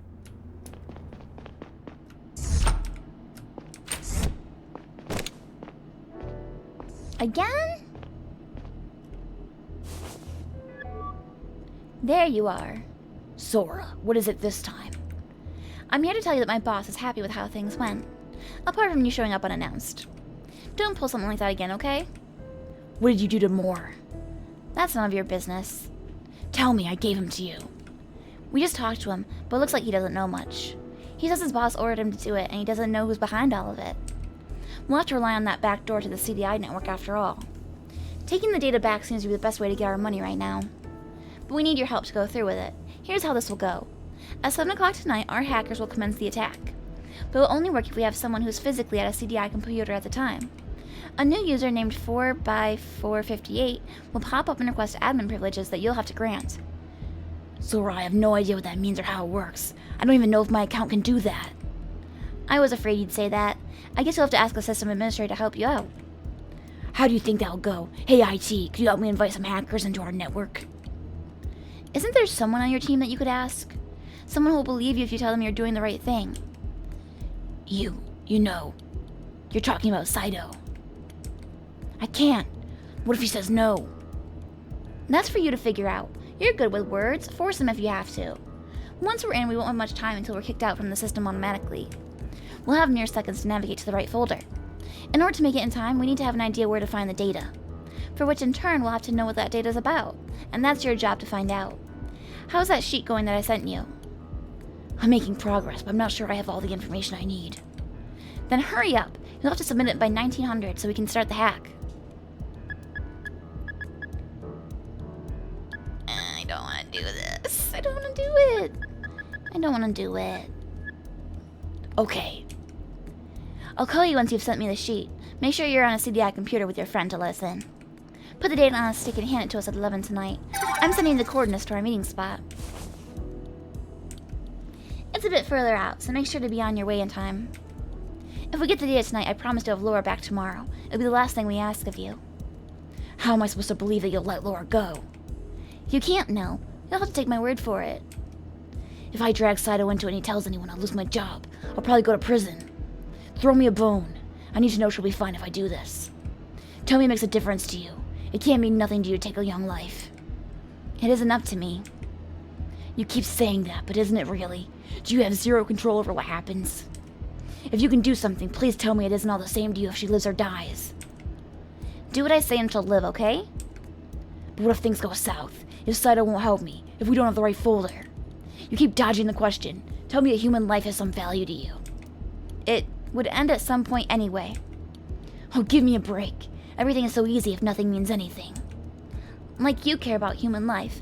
What did you think would happen if you left more to us? Was I supposed to put my daughter in harm's way instead? Whatever. Your badge and gun betray you. You're a murderer like me. You're wrong about that. There's only one person whose death I'm directly responsible for. And you know what? It screws me up. It's been years and it still screws me up. Is that so? I was chasing down a perp in a car, lost control and crashed into a building. She's like, I didn't ask. It looks like you're talking to a lizard. It kind of does. The woman inside was dead on the spot, so quickly that she couldn't feel any pain or fear. It's what they said to me. And they didn't put you away for it? No, they didn't. Look, most people are garbage. There's a good chance the world is better off without her.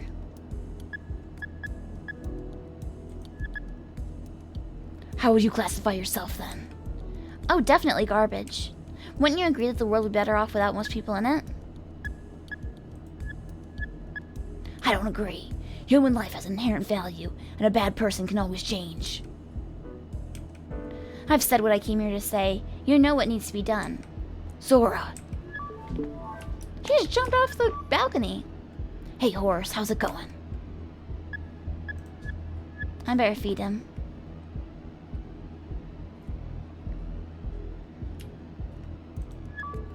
I don't know how often you're supposed to feed lizards, but I'm trying to feed him at least every other time. Is she dead? I don't think so. Forward our cooperation from Saito. Albert, it's been a while since we last talked. I hope you're doing well. First, I'd like to thank you for the good work over the years. I'm glad that the fellow Drovian is taking care of securing our Telenium transports on Gyara. Second, I have a proposal to make. Since our cooperation has been going so well, I thought we could extend it a little. I could use your help with an operation. I've been planning for a few years now. It doesn't come without risk, but I can assure you that the payment will be good, and, even more importantly, that the mission promises a bright future for both of our companies, and revenge for what happened to your parents. Let me know if you're interested. Yours, A. Bam, bam, bam, bam, bam. Ah, ferocious roar. A Sector 2 incident took place place on Drovia. I don't know when. Probably 1805? I don't know. Maybe it's in here.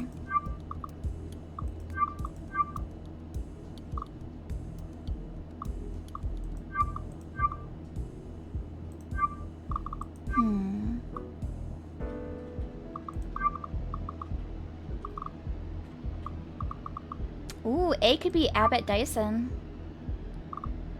I bet that's it. But we also have Abraham Gun. Well.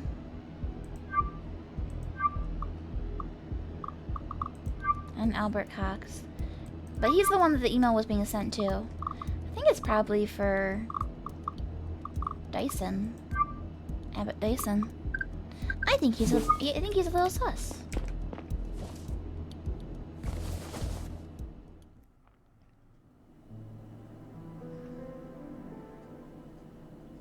Bum, bum, bum, bum, bum. After I woke up, I stared at the ceiling for a while. Zora's words rang in my head. 7 o'clock tonight. I had to do what they asked of me, but I wasn't sure where the data they wanted was stored. I was running out of time. I sat up and made a decision. The sheet on the Liberators. I needed to complete it now. I had a feeling that all the puzzle pieces were there. If I found out who was in charge of the Liberators, I might finally understand what the data was all about and where to look for it. Or maybe I could force them to pay Zora's boss so he'd let Laura go. Oh boy. We gotta make some decisions now.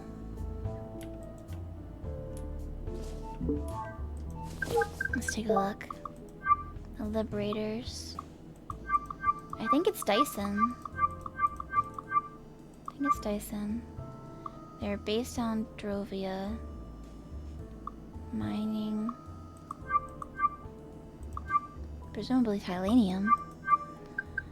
Let's look back at some of our clues, though.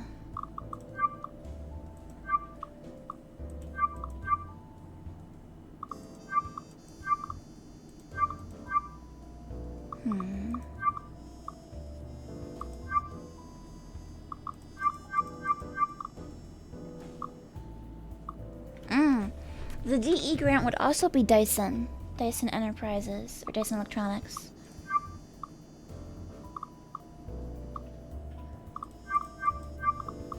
Yeah, it's gotta be Dyson. List of companies. Dyson Enterprise, Drovia, Mining, and Tylenium. I think it's them. I think it's them.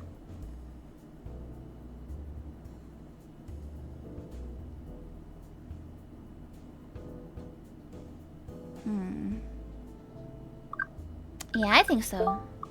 Dyson, Drovia, Mining, Tylenium. I'm doing it. Final answer. Abbott Dyson. All the signs pointed towards him and his company. I didn't feel like I had the full picture just yet, but some aspects finally made sense to me. None of the people we had encountered seemed to support what the Liberators claimed to stand for. This wasn't a Garian terror group at all. It was Drovians, Savians, hired guns, and business people, all working for one man's false flag operation. What was he trying to accomplish? Stir up enough trouble to force the solar system into a war? I had talked to Dyson the morning after Banny's death. He was still in Gara, hiding in plain sight, and I still had his number. I considered my options. We needed to arrest him. But maybe we could have a chat first. Just the two of us. Once the CDI had him, he wouldn't be able to talk freely. I took out my cell and tapped his face in my contacts. Is that a good idea? Isn't that just kind of like giving him a tip-off? Hello? Morning, Mr. Dyson. This is Neil Conrad with the CDI. Ah, Agent Conrad. How can I help you? There's something I'd like to talk to you about in person. Can we meet on the train that stops at Louisville in half an hour? I have an important call in 10 minutes. Can we make an appointment for tonight? This can't wait. Well, if you insist, I'll tell my secretary to delay my call. Thanks. See you in a bit.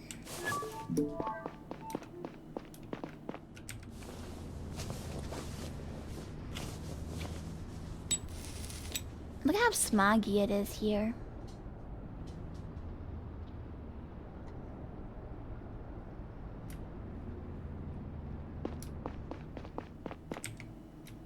And we're in like the well-off area, I think.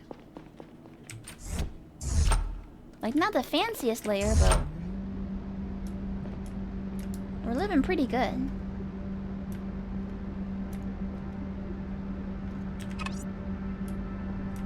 Ooh, got an email. Good morning, Conrad. I'm taking a walk in the little park near your place this morning. You know the one. Once you leave the elevator, just keep going straight past the fountain. I'll be sitting down for a coffee near the gazebo. Come around if you want to join me. I'll be here for another hour or two. Best, Liam Campbell. What's up with that?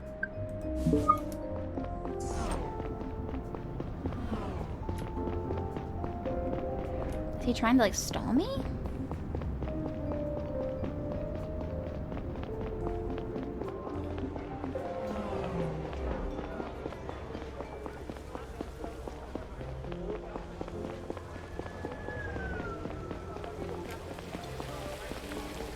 Over here.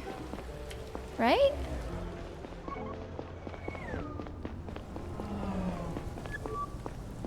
Morning, Chief.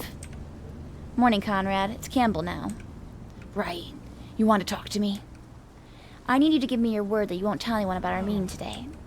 Okay, you have my word. You're an excellent investigator, Conrad. You found out that the sniper shot at Fanny from the Sakura Hotel. You have a sharp mind. You identified the bartender at the hotel as the one who helped Diaz escape. You found the sniper's boat in the harbor. That helped us track him down and retrace his escape. You figured out what Banny's murder looked like. Thanks to that, we were able to catch him and his associate on Joris Plaza. And you determined who had started the Liberators' video at AdSpot. That's why we could go after Moore and Cox so quickly. Do you know what makes you so good at your job? You question just about everything. In all my years at the CDI, I've never met a bigger skeptic than you. But that can also just make your life harder if you want to climb the ranks at the CDI. However, if that doesn't concern you, you might want to have a closer look at the Sector 2 incident. I don't know exactly what it is that they're trying to hide, but the data they're so desperately trying to protect has something to do with it. Who? Who's hiding something? The Attorney General for sure, maybe just her. I think something happened back when she was director of the CDI. She's been acting strange. The sudden decision to arrest Cox when she heard his name was the last straw. One more thing, Conrad. There was a security alert in the database. Some unauthorized connection from your cell. Whatever it was you were trying to do, I took the liberty of dismissing the alert. There's no more record of it. I have to go now. This will be the first evening without work I had in a while. Thank you for meeting with me. Good luck, Conrad.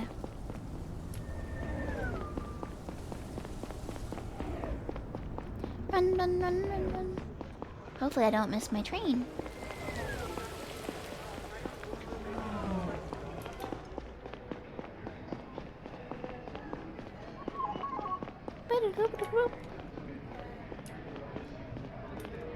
My heart was pounding. Would Dyson really come, or did I spook him? Did he suspect I was onto him? It would be a while until I found out, so I sat down and took a deep breath. At least I had a little time to think about what to say to him if he showed up. I have no idea what to say to him. Protecting your colleague paid off. That's true. That's a good point.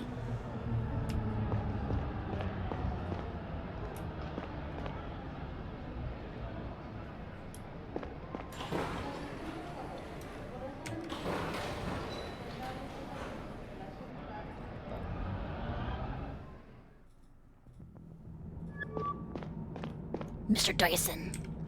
Good evening, Agent Conrad. This is an interesting setting for a chat. Let's get straight to the point. I have sufficient proof that you're part of, or even all of the Liberators. That's a big accusation to throw around. What proof would that be? I know you hired mercenaries to kill Banny and to steal some data from the Chief's cell. You also instructed Cox to broadcast the Liberator's message and to bomb Corian Church. If there's anything else going on that endangers people's lives, you need to tell me right now. Well, if you're so sure of all of that, why didn't the CDI just arrest me? I want to know why you did it. You're a Saviant from Drovia. What's more, your company suffers financially from operating inside an unfree colony. You have all the reason to support Drovian independence. I do support Drovian independence, but not for economic reasons.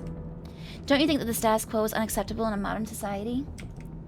Gyara forces us to hand over all the fruit of our labor like we live in feudal times, only to resell it at an incredible profit.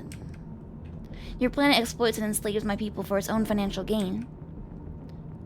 If that's how you see it, why did you create an anti-Savient, anti-emancipation terrorist group? All Drovia needs to finally explode is a spark. I provided just that. What do they call it? Is it accelerationism? Is that what they call it? Did you read the news today? Drovian resistance against its oppressors has never been stronger. So you admit it. You did it to lend momentum and legitimacy to a Savient revolution. To push public opinion on Drovia to a point where a secession war seems inevitable. But they were already negotiating. Why didn't you just support Banny on the summit? Joseph was in no position to change things. The whole summit was a big dog and pony show. History teaches us that you can't obtain independence a peaceful way. If you want it, you take it. And a war was worth it for you, especially considering that Drovia is unlikely to win. If a war is what it takes, we have to try. Besides, no Duran will take our side, if any. You know, I'm really not buying your man of the people spiel. This is all about your company's bottom line. Think of me any way you want. It doesn't matter. The way I see it, I'm using my influence and money to fight for the right cause. Don't you think thousands of innocent lives are a prohibitively high price to pay? It's interesting you bring that up, being a CDI agent yourself. What are you talking about? The data I've been wanting to get my hands on. Did you have a look at it? No. It contains classified information about the Sector 2 incident, which also cost thousands of innocent lives.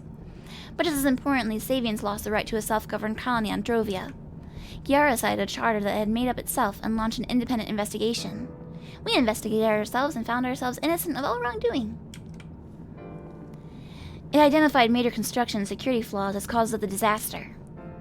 I'm familiar with the incident. What are you getting at? Those backwards Savians don't believe in real science, so they don't know how to build a safe colony.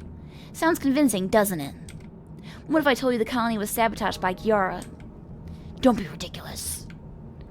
The operation was launched out of fear and greed. A Savient colony on the biggest Tylenium source in the system, free to trade with New Duran. Losing the Tylenium race could have meant losing supremacy over the solar system at the time. They couldn't allow that to happen. Who? Who are you talking about? A number of politicians and other elites, and of course the CDI as their executive force. Your Attorney General, Amelia Thorne, she was director of the CDI at the time. So before you judge me, look at the people you work for and what they did. I know so many people who died or lost someone in the incident, so many who lost their livelihoods. No, this is too big. So many people would have had to stay quiet for it to stay a secret for so long. Well, it will come out, and not that many people know. Who knows the CDI? Does Gary know? The chief? The director? Everybody involved is retired by now except Mrs. Thorne, but some people must know. There are records of it. They will see the light of day soon enough.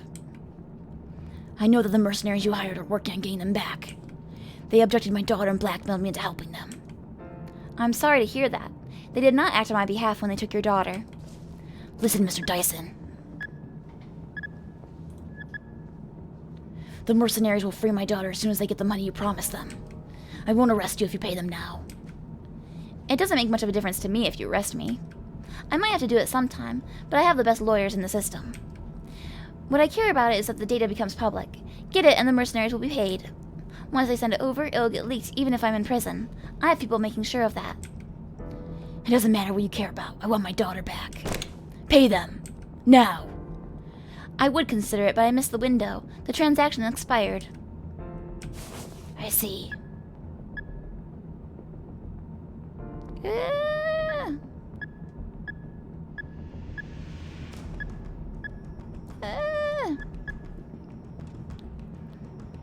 You're getting off the train with me at the next stop. I can't let you get away with this. Until we arrive, I have some final questions. Hey, Dork. Hello. Good afternoon. Tell me. What do you know about the people who took my daughter? Not much, to be honest. You probably figured out most of it already. They're a secret group of mercenaries, and they run big operations in the whole solar system. If you want a higher profile job done, you go to them. Where's their HQ and where are they keeping my daughter? I don't know. They're very secretive. They only meet you in public places, or they come to you. I see. Tell me. Why does Cox help you? I imagine bombing a church isn't something you can just pay any security company to do. Albert's parents were old friends of mine. Their company was in charge of security at Sector 2. They went bankrupt after the explosions. Some people put the blame for the incident on them. They're getting death threats to this day. I supported them and their son financially. As you can imagine, Cox has every reason to want revenge for what Gyara did to his family. Why work with the mercenaries when you already had Cox's guys to do your dirty work? Parts of the plan were out of his wheelhouse. I see. That's all for now. We'll get out at the next stop. I'll inform my colleagues that we're coming. Am I a lawman? I am. I'm Space FBI.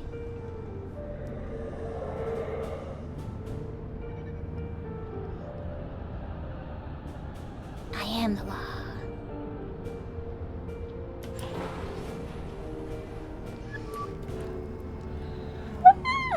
Ferocious roar. Hey, Conrad, are you sure about this? I am. Alright then, good job. I got this. Gary wanted to talk to you, he's inside. You're waiting here with us, Mr. Dyson.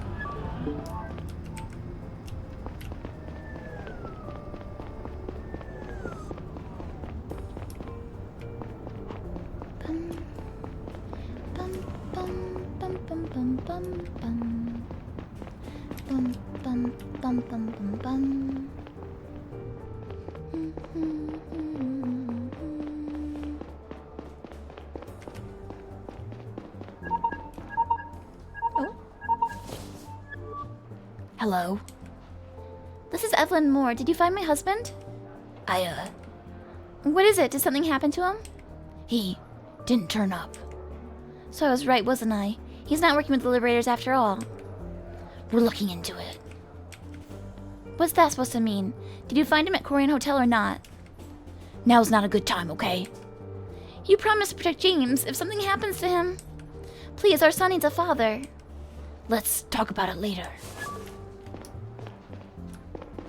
I did try and protect him. I did try. Is this the not future? Yeah, it's an alternate future. Like way in the future.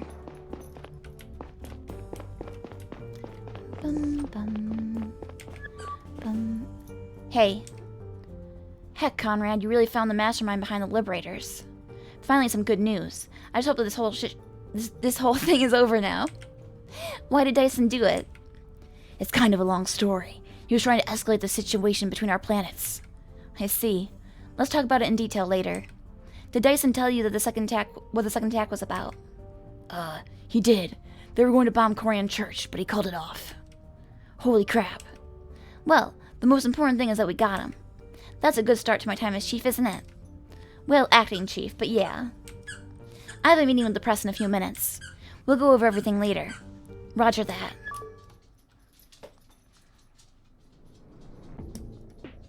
I was supposed to write a report on my findings in the Liberators case, but I wasn't able to concentrate for even a second. First, I needed to wait for my colleagues to go home to be alone with Saito. He always worked late. But then what? What if he refused to help me? The idea of having to force him was devastating. He was my friend, after all. When I finally managed not to think about it anymore, a much more dire thought crept up on me. Laura might die tonight. And if she did, it would be my fault. The data.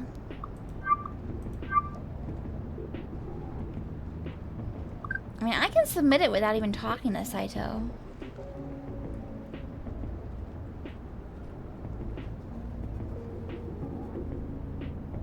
But I just don't know the year.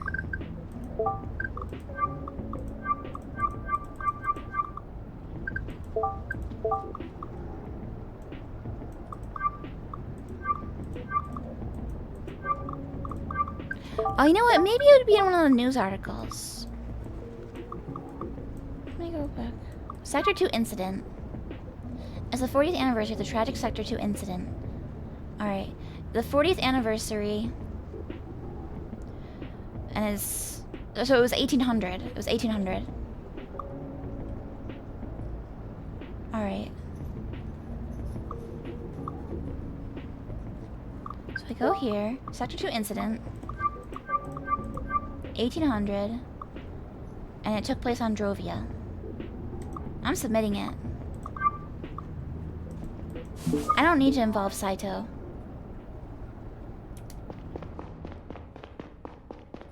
It's 2024? Not in this game.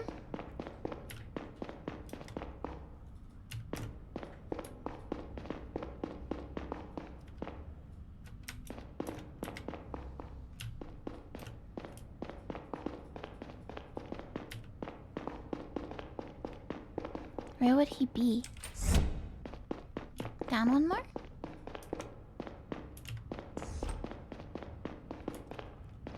This way? Nope. There's too many floors in this building.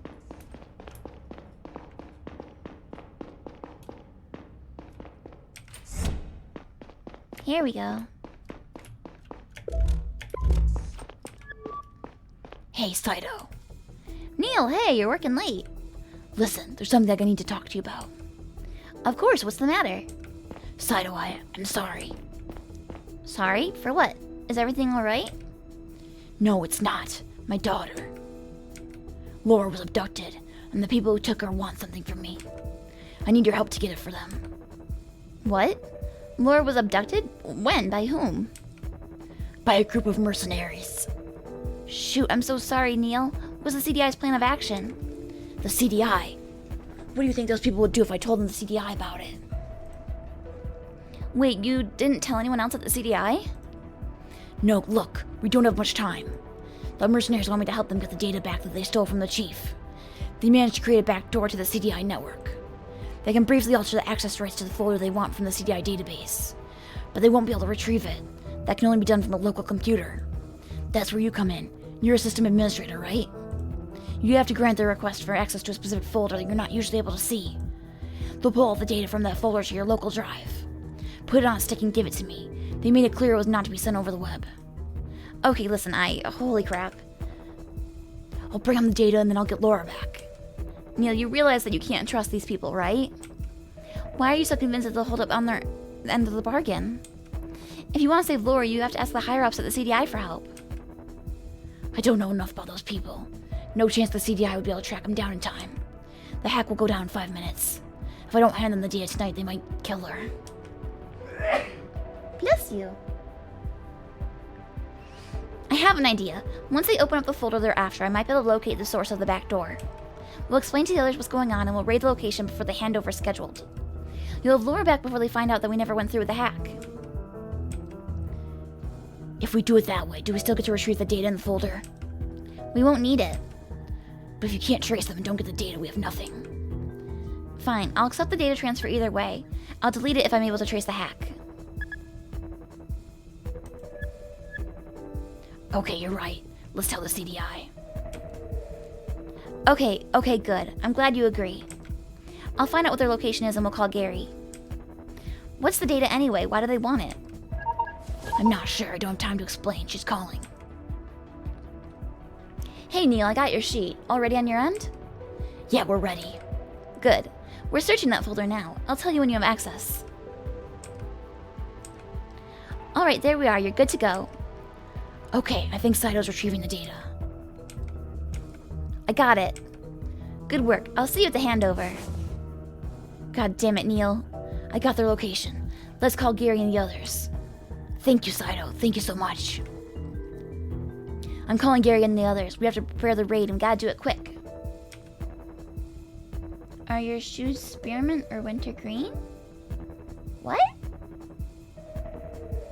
My shoes aren't mint at all. Hold on, one last thing. What is it? There's no time to lose. Did you pull the data? What does it matter? Give it to me. Why? I have the location, Neil. We can go arrest them. You don't need it anymore. I did what you said, okay? I didn't go through with it. Please trust me. It's not a trick. I won't give the data to them. I just need to see what's on there. Please. Here, please don't do anything stupid. Thank you. Don't tell anyone, okay? Let's call Gary and the others. Bum, bum, bum. Let's see. I think I got their headquarters. It's inside an industrial zone on the fringes of the city. The company registered there calls itself Rattlesnake Farming. It appears to be some sort of greenhouse. I assume it's just a front. Maybe for money laundering. I still can't believe you didn't tell us earlier. What the hell were you thinking, Conrad? And how much information did you feed them about the CDI and about our ongoing investigations? Those people are criminals of the worst kind. Have you forgotten your oath? You'll face serious charges for this, Conrad. Could you please leave him alone, Gary? He's got enough on his plate right now. Well, maybe he'd be in a better position if he told the CDI earlier. Or they would have shot Laura right away if they had caught wind of it. We all had training in hostage negotiations, and I'm sure Neil followed it as best as he could. I really don't care about that right now. Can you please focus on getting Laura out of there? I agree, we don't have time to waste. We should be at their headquarters within the next hour. That's not a lot of time. Let's go and gear up then. Actually, I don't think it's a good idea for you to be there, Neil. You're not trained in extractions like this, and I don't care if I get hurt. And more importantly, you're too close to the case. The risk that you do something irrational and endanger the whole operation is too high. I can't just stay here and wait. My daughter's in there. That's exactly the kind of attitude that I'm worried about. I've been in contact with these people multiple times. They know me. Maybe I can convince them to cooperate. Listen, Neil. There's no more time for discussion. Conrad, Colroy, get yourselves armor and a gun. I have to call Kumar. Your call. Copy that. Don't leave without me. I'll come with you. You will? Okay, we leave in 30. I still think you should stay here. We leave in 30. I'm sure we'll get Laura back.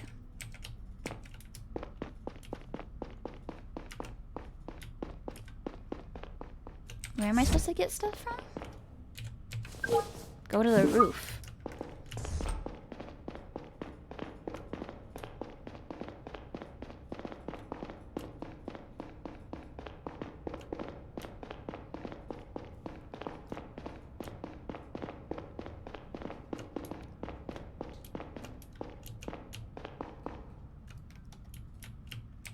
Not there? I can't go up more. I guess over here, the way we came in?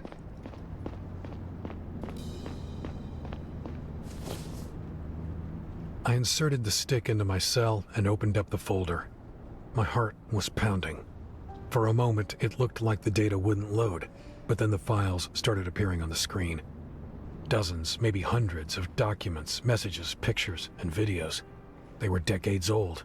Most of them dated 1799 or 1800.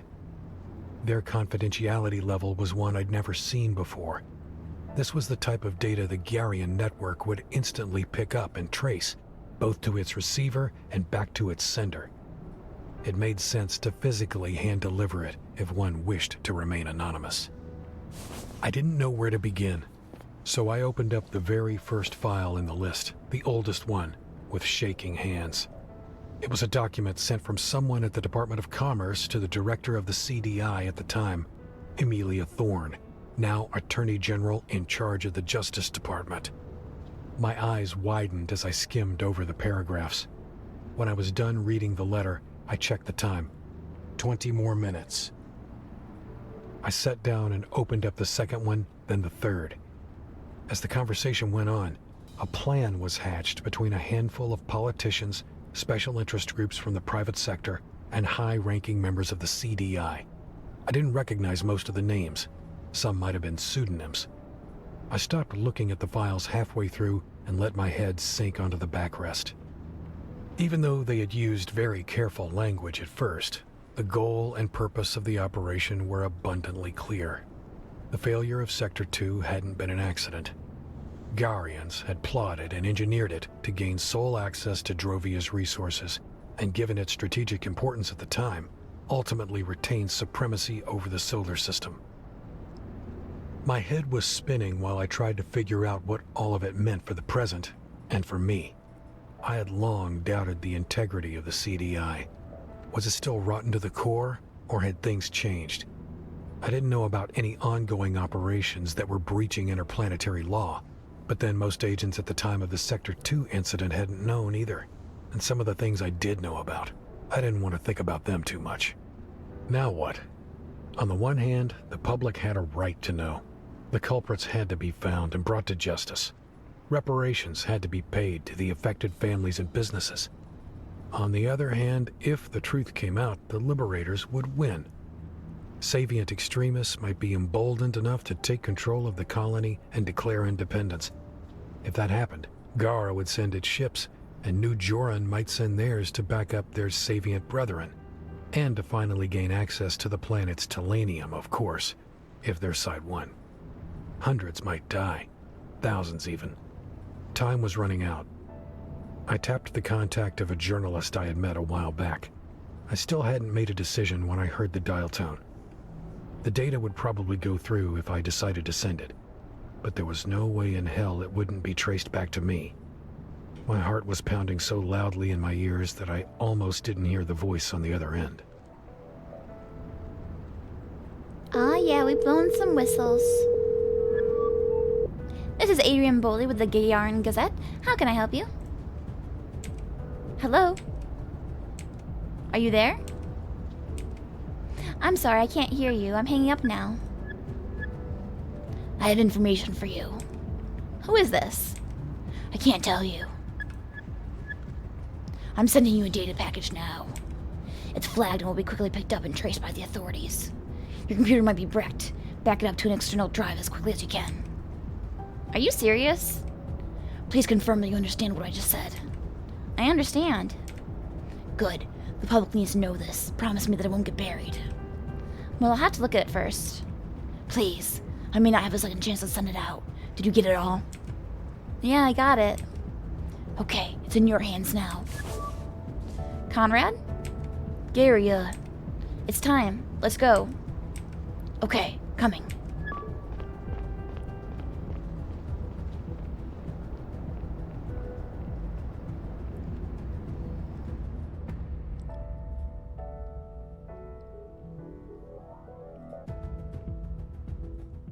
They all have armor. I'm just in my usual outfit.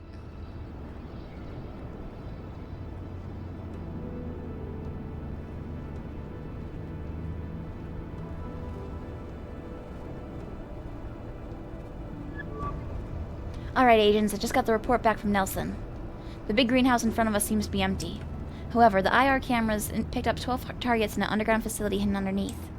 A scan for traps and explosives came back negative. Be careful regardless. We're going in on my command. Watch your backs and keep a low profile. These guys are dangerous and most likely armed. Use of deadly force is authorized. Getting the hostage out alive and well is our #1 priority. You all know what she looks like. Miller, Johnson, you open up the front door. Once we're inside, we're looking for another door in the back. Watch out for hostiles from that point on. Okay, let's go. Move, move, move. Gary, I appreciate you backing me up earlier. Thank you. After what you did, it's only right that you'd help us fix it now. Let's go get your girl.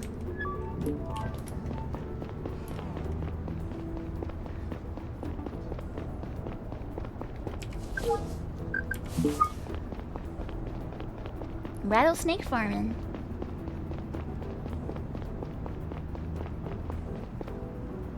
We're going in.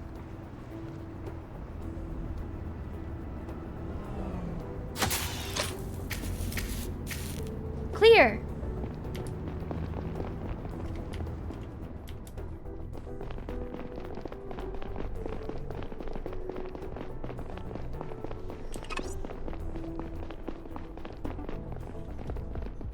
Targets ahead. Open up and move in. 3 targets. CDI, drop your weapons. Drop them now. Take cover.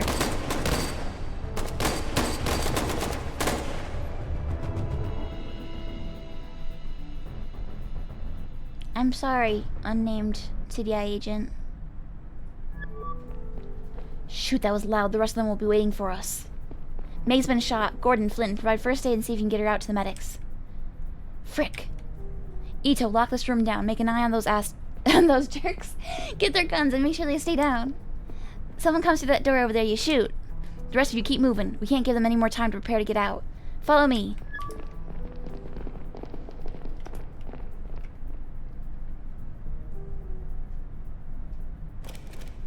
Opening up. In the final corridor, we passed by a large surgery room. I didn't think about it at the time, but that must have been where they had given Zora her new face and implanted Boyd's fake ID. The only thing I could think about was whether they'd moved Laura or done something to her the moment they'd heard us coming. The next room's a dead end. Expect resistance. Oh my god! Oh my god! Hello, Alex. Hello. Thank you for the read. Welcome, welcome, readers. I'm Fangy. I'm a comfy shape-shifting cryptid, but today I'm a hard-boiled detective in a cyber noir game. But thank you for the read. Let me do a little shout-out for Alex real quick. How was your stream? What were you up to today? Drop those guns or I'll shoot. Who are you? What is this? CDI, put your weapons on the ground right now. Dad! Stay put, Laura. It's gonna be alright. Give us a minute to talk it over, okay? Oh, I see. It's about the girl. How about this? We hand her over to you and you never show your faces here again. Sound fair? I don't think you understand. This facility is surrounded. It's over. Your only option is to cooperate right now. Alright, we'll cooperate. But we'll kill the girl first. No! No? Then it sounds like you're getting everything you want. That's not how negotiations work. Your stream went well? Yay! What were you playing? Shooting a child will do nothing but worsen your prospects on trial. Come on, we both know I'm screwed regardless. We'll take you out if you make the wrong move. It doesn't have to be that way. So what you're saying is our only chance is to fight. Yeah, I feel like Kumar kind of messed this up. We should have pretended we were going along with their plan. To just back off after they gave us Laura. Pal World, I was just playing that yesterday with my friends, Ariel and Sunny. Oh my god! Wait, what? How did that happen? Also, hello, Wes. Oh, wait, West? Is it West? Hello. Welcome, welcome. That was weird. There was like a second raid. I've never had that happen before. Maybe it's something with the stream alert? I'm sorry, Williams. Zora's helping me. What the hell, Zora? Stop. Final warning. Please, Moon, put your gun away. Good, now lie down. Go cuff him, boys.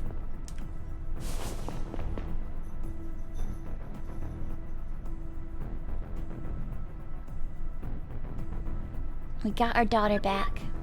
Dad! It's over now, Laura. You're safe, alright? Alright. Are you okay? Did they do anything to hurt you? No, I'm not hurt. Get her out of here. Go. Let's go, Laura. Thank you.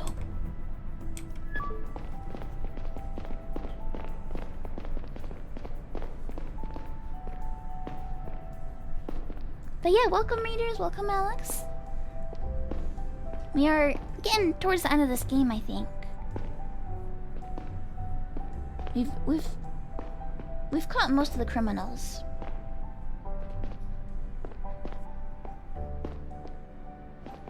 Bum, bum, bum, bum, bum, bum. I'm an Ozark Howler. Ow, ow, ow! But I also have a jackalope from And that's too. it. The most tumultuous days of my life, and possibly in Garian history. Abbott Dyson has been charged with interplanetary terrorism, first-degree murder, and more that would put a normal person away for multiple lifetimes. Unfortunately, he is one of the world's most influential billionaires, and as it stands now, he isn't going to prison for more than a few years. How do you not go to jail for more than It a is few years rumored for that he's putting someone else in charge of his company for the time being, and will be allowed back at his post after serving heck? his sentence. With their mastermind unmasked, at least it's safe to say that the Liberators won't ever make another appearance. Even though Dyson and Cox each lost a lot in the Sector 2 incident, I don't believe their actions were really driven by a righteous thirst for revenge. Almost all the people who have suffered and might still suffer from their actions had nothing to do with Gara's past crimes. Ultimately, Dyson had tried to start an interplanetary war in hopes of increasing his profit margins, and he might still succeed in it.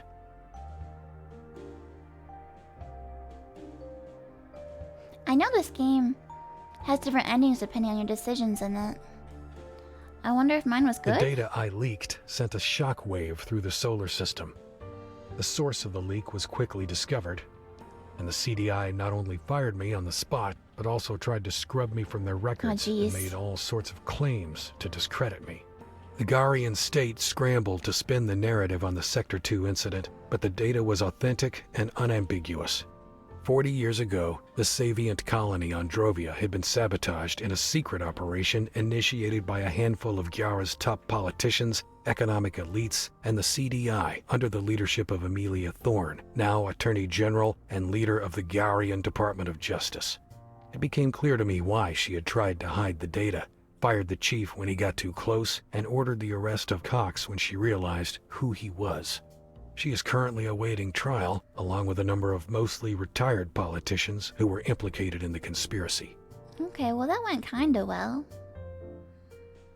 I mean, minus the whole getting fired part.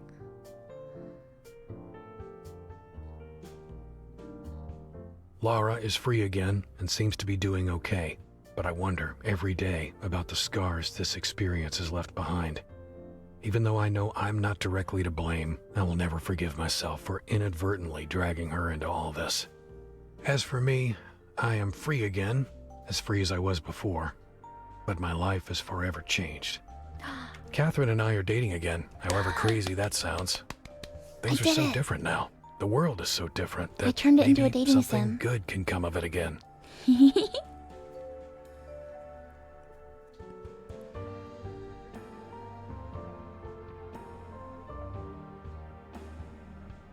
And finally, Zora. Easily the strangest person I've met in my life. Despite the terrible things she did, I'm grateful for her help when it really counted. It took the CDI a while to find out anything about her previous life. Turns out her name used to be Elizabeth Davis. She and her friend Boyd had been picked up by the mercenaries as teenagers on the run. Both of them came from affluent Garian families, and both had been reported missing, presumed dead. Zora will be brought before a judge this week, and I'll be there to make a statement. It might sound strange, but I hope she'll walk free again one day. Case closed, smokes cigarette, drinks whiskey. There's gotta be a scene at the end. There's gotta be one.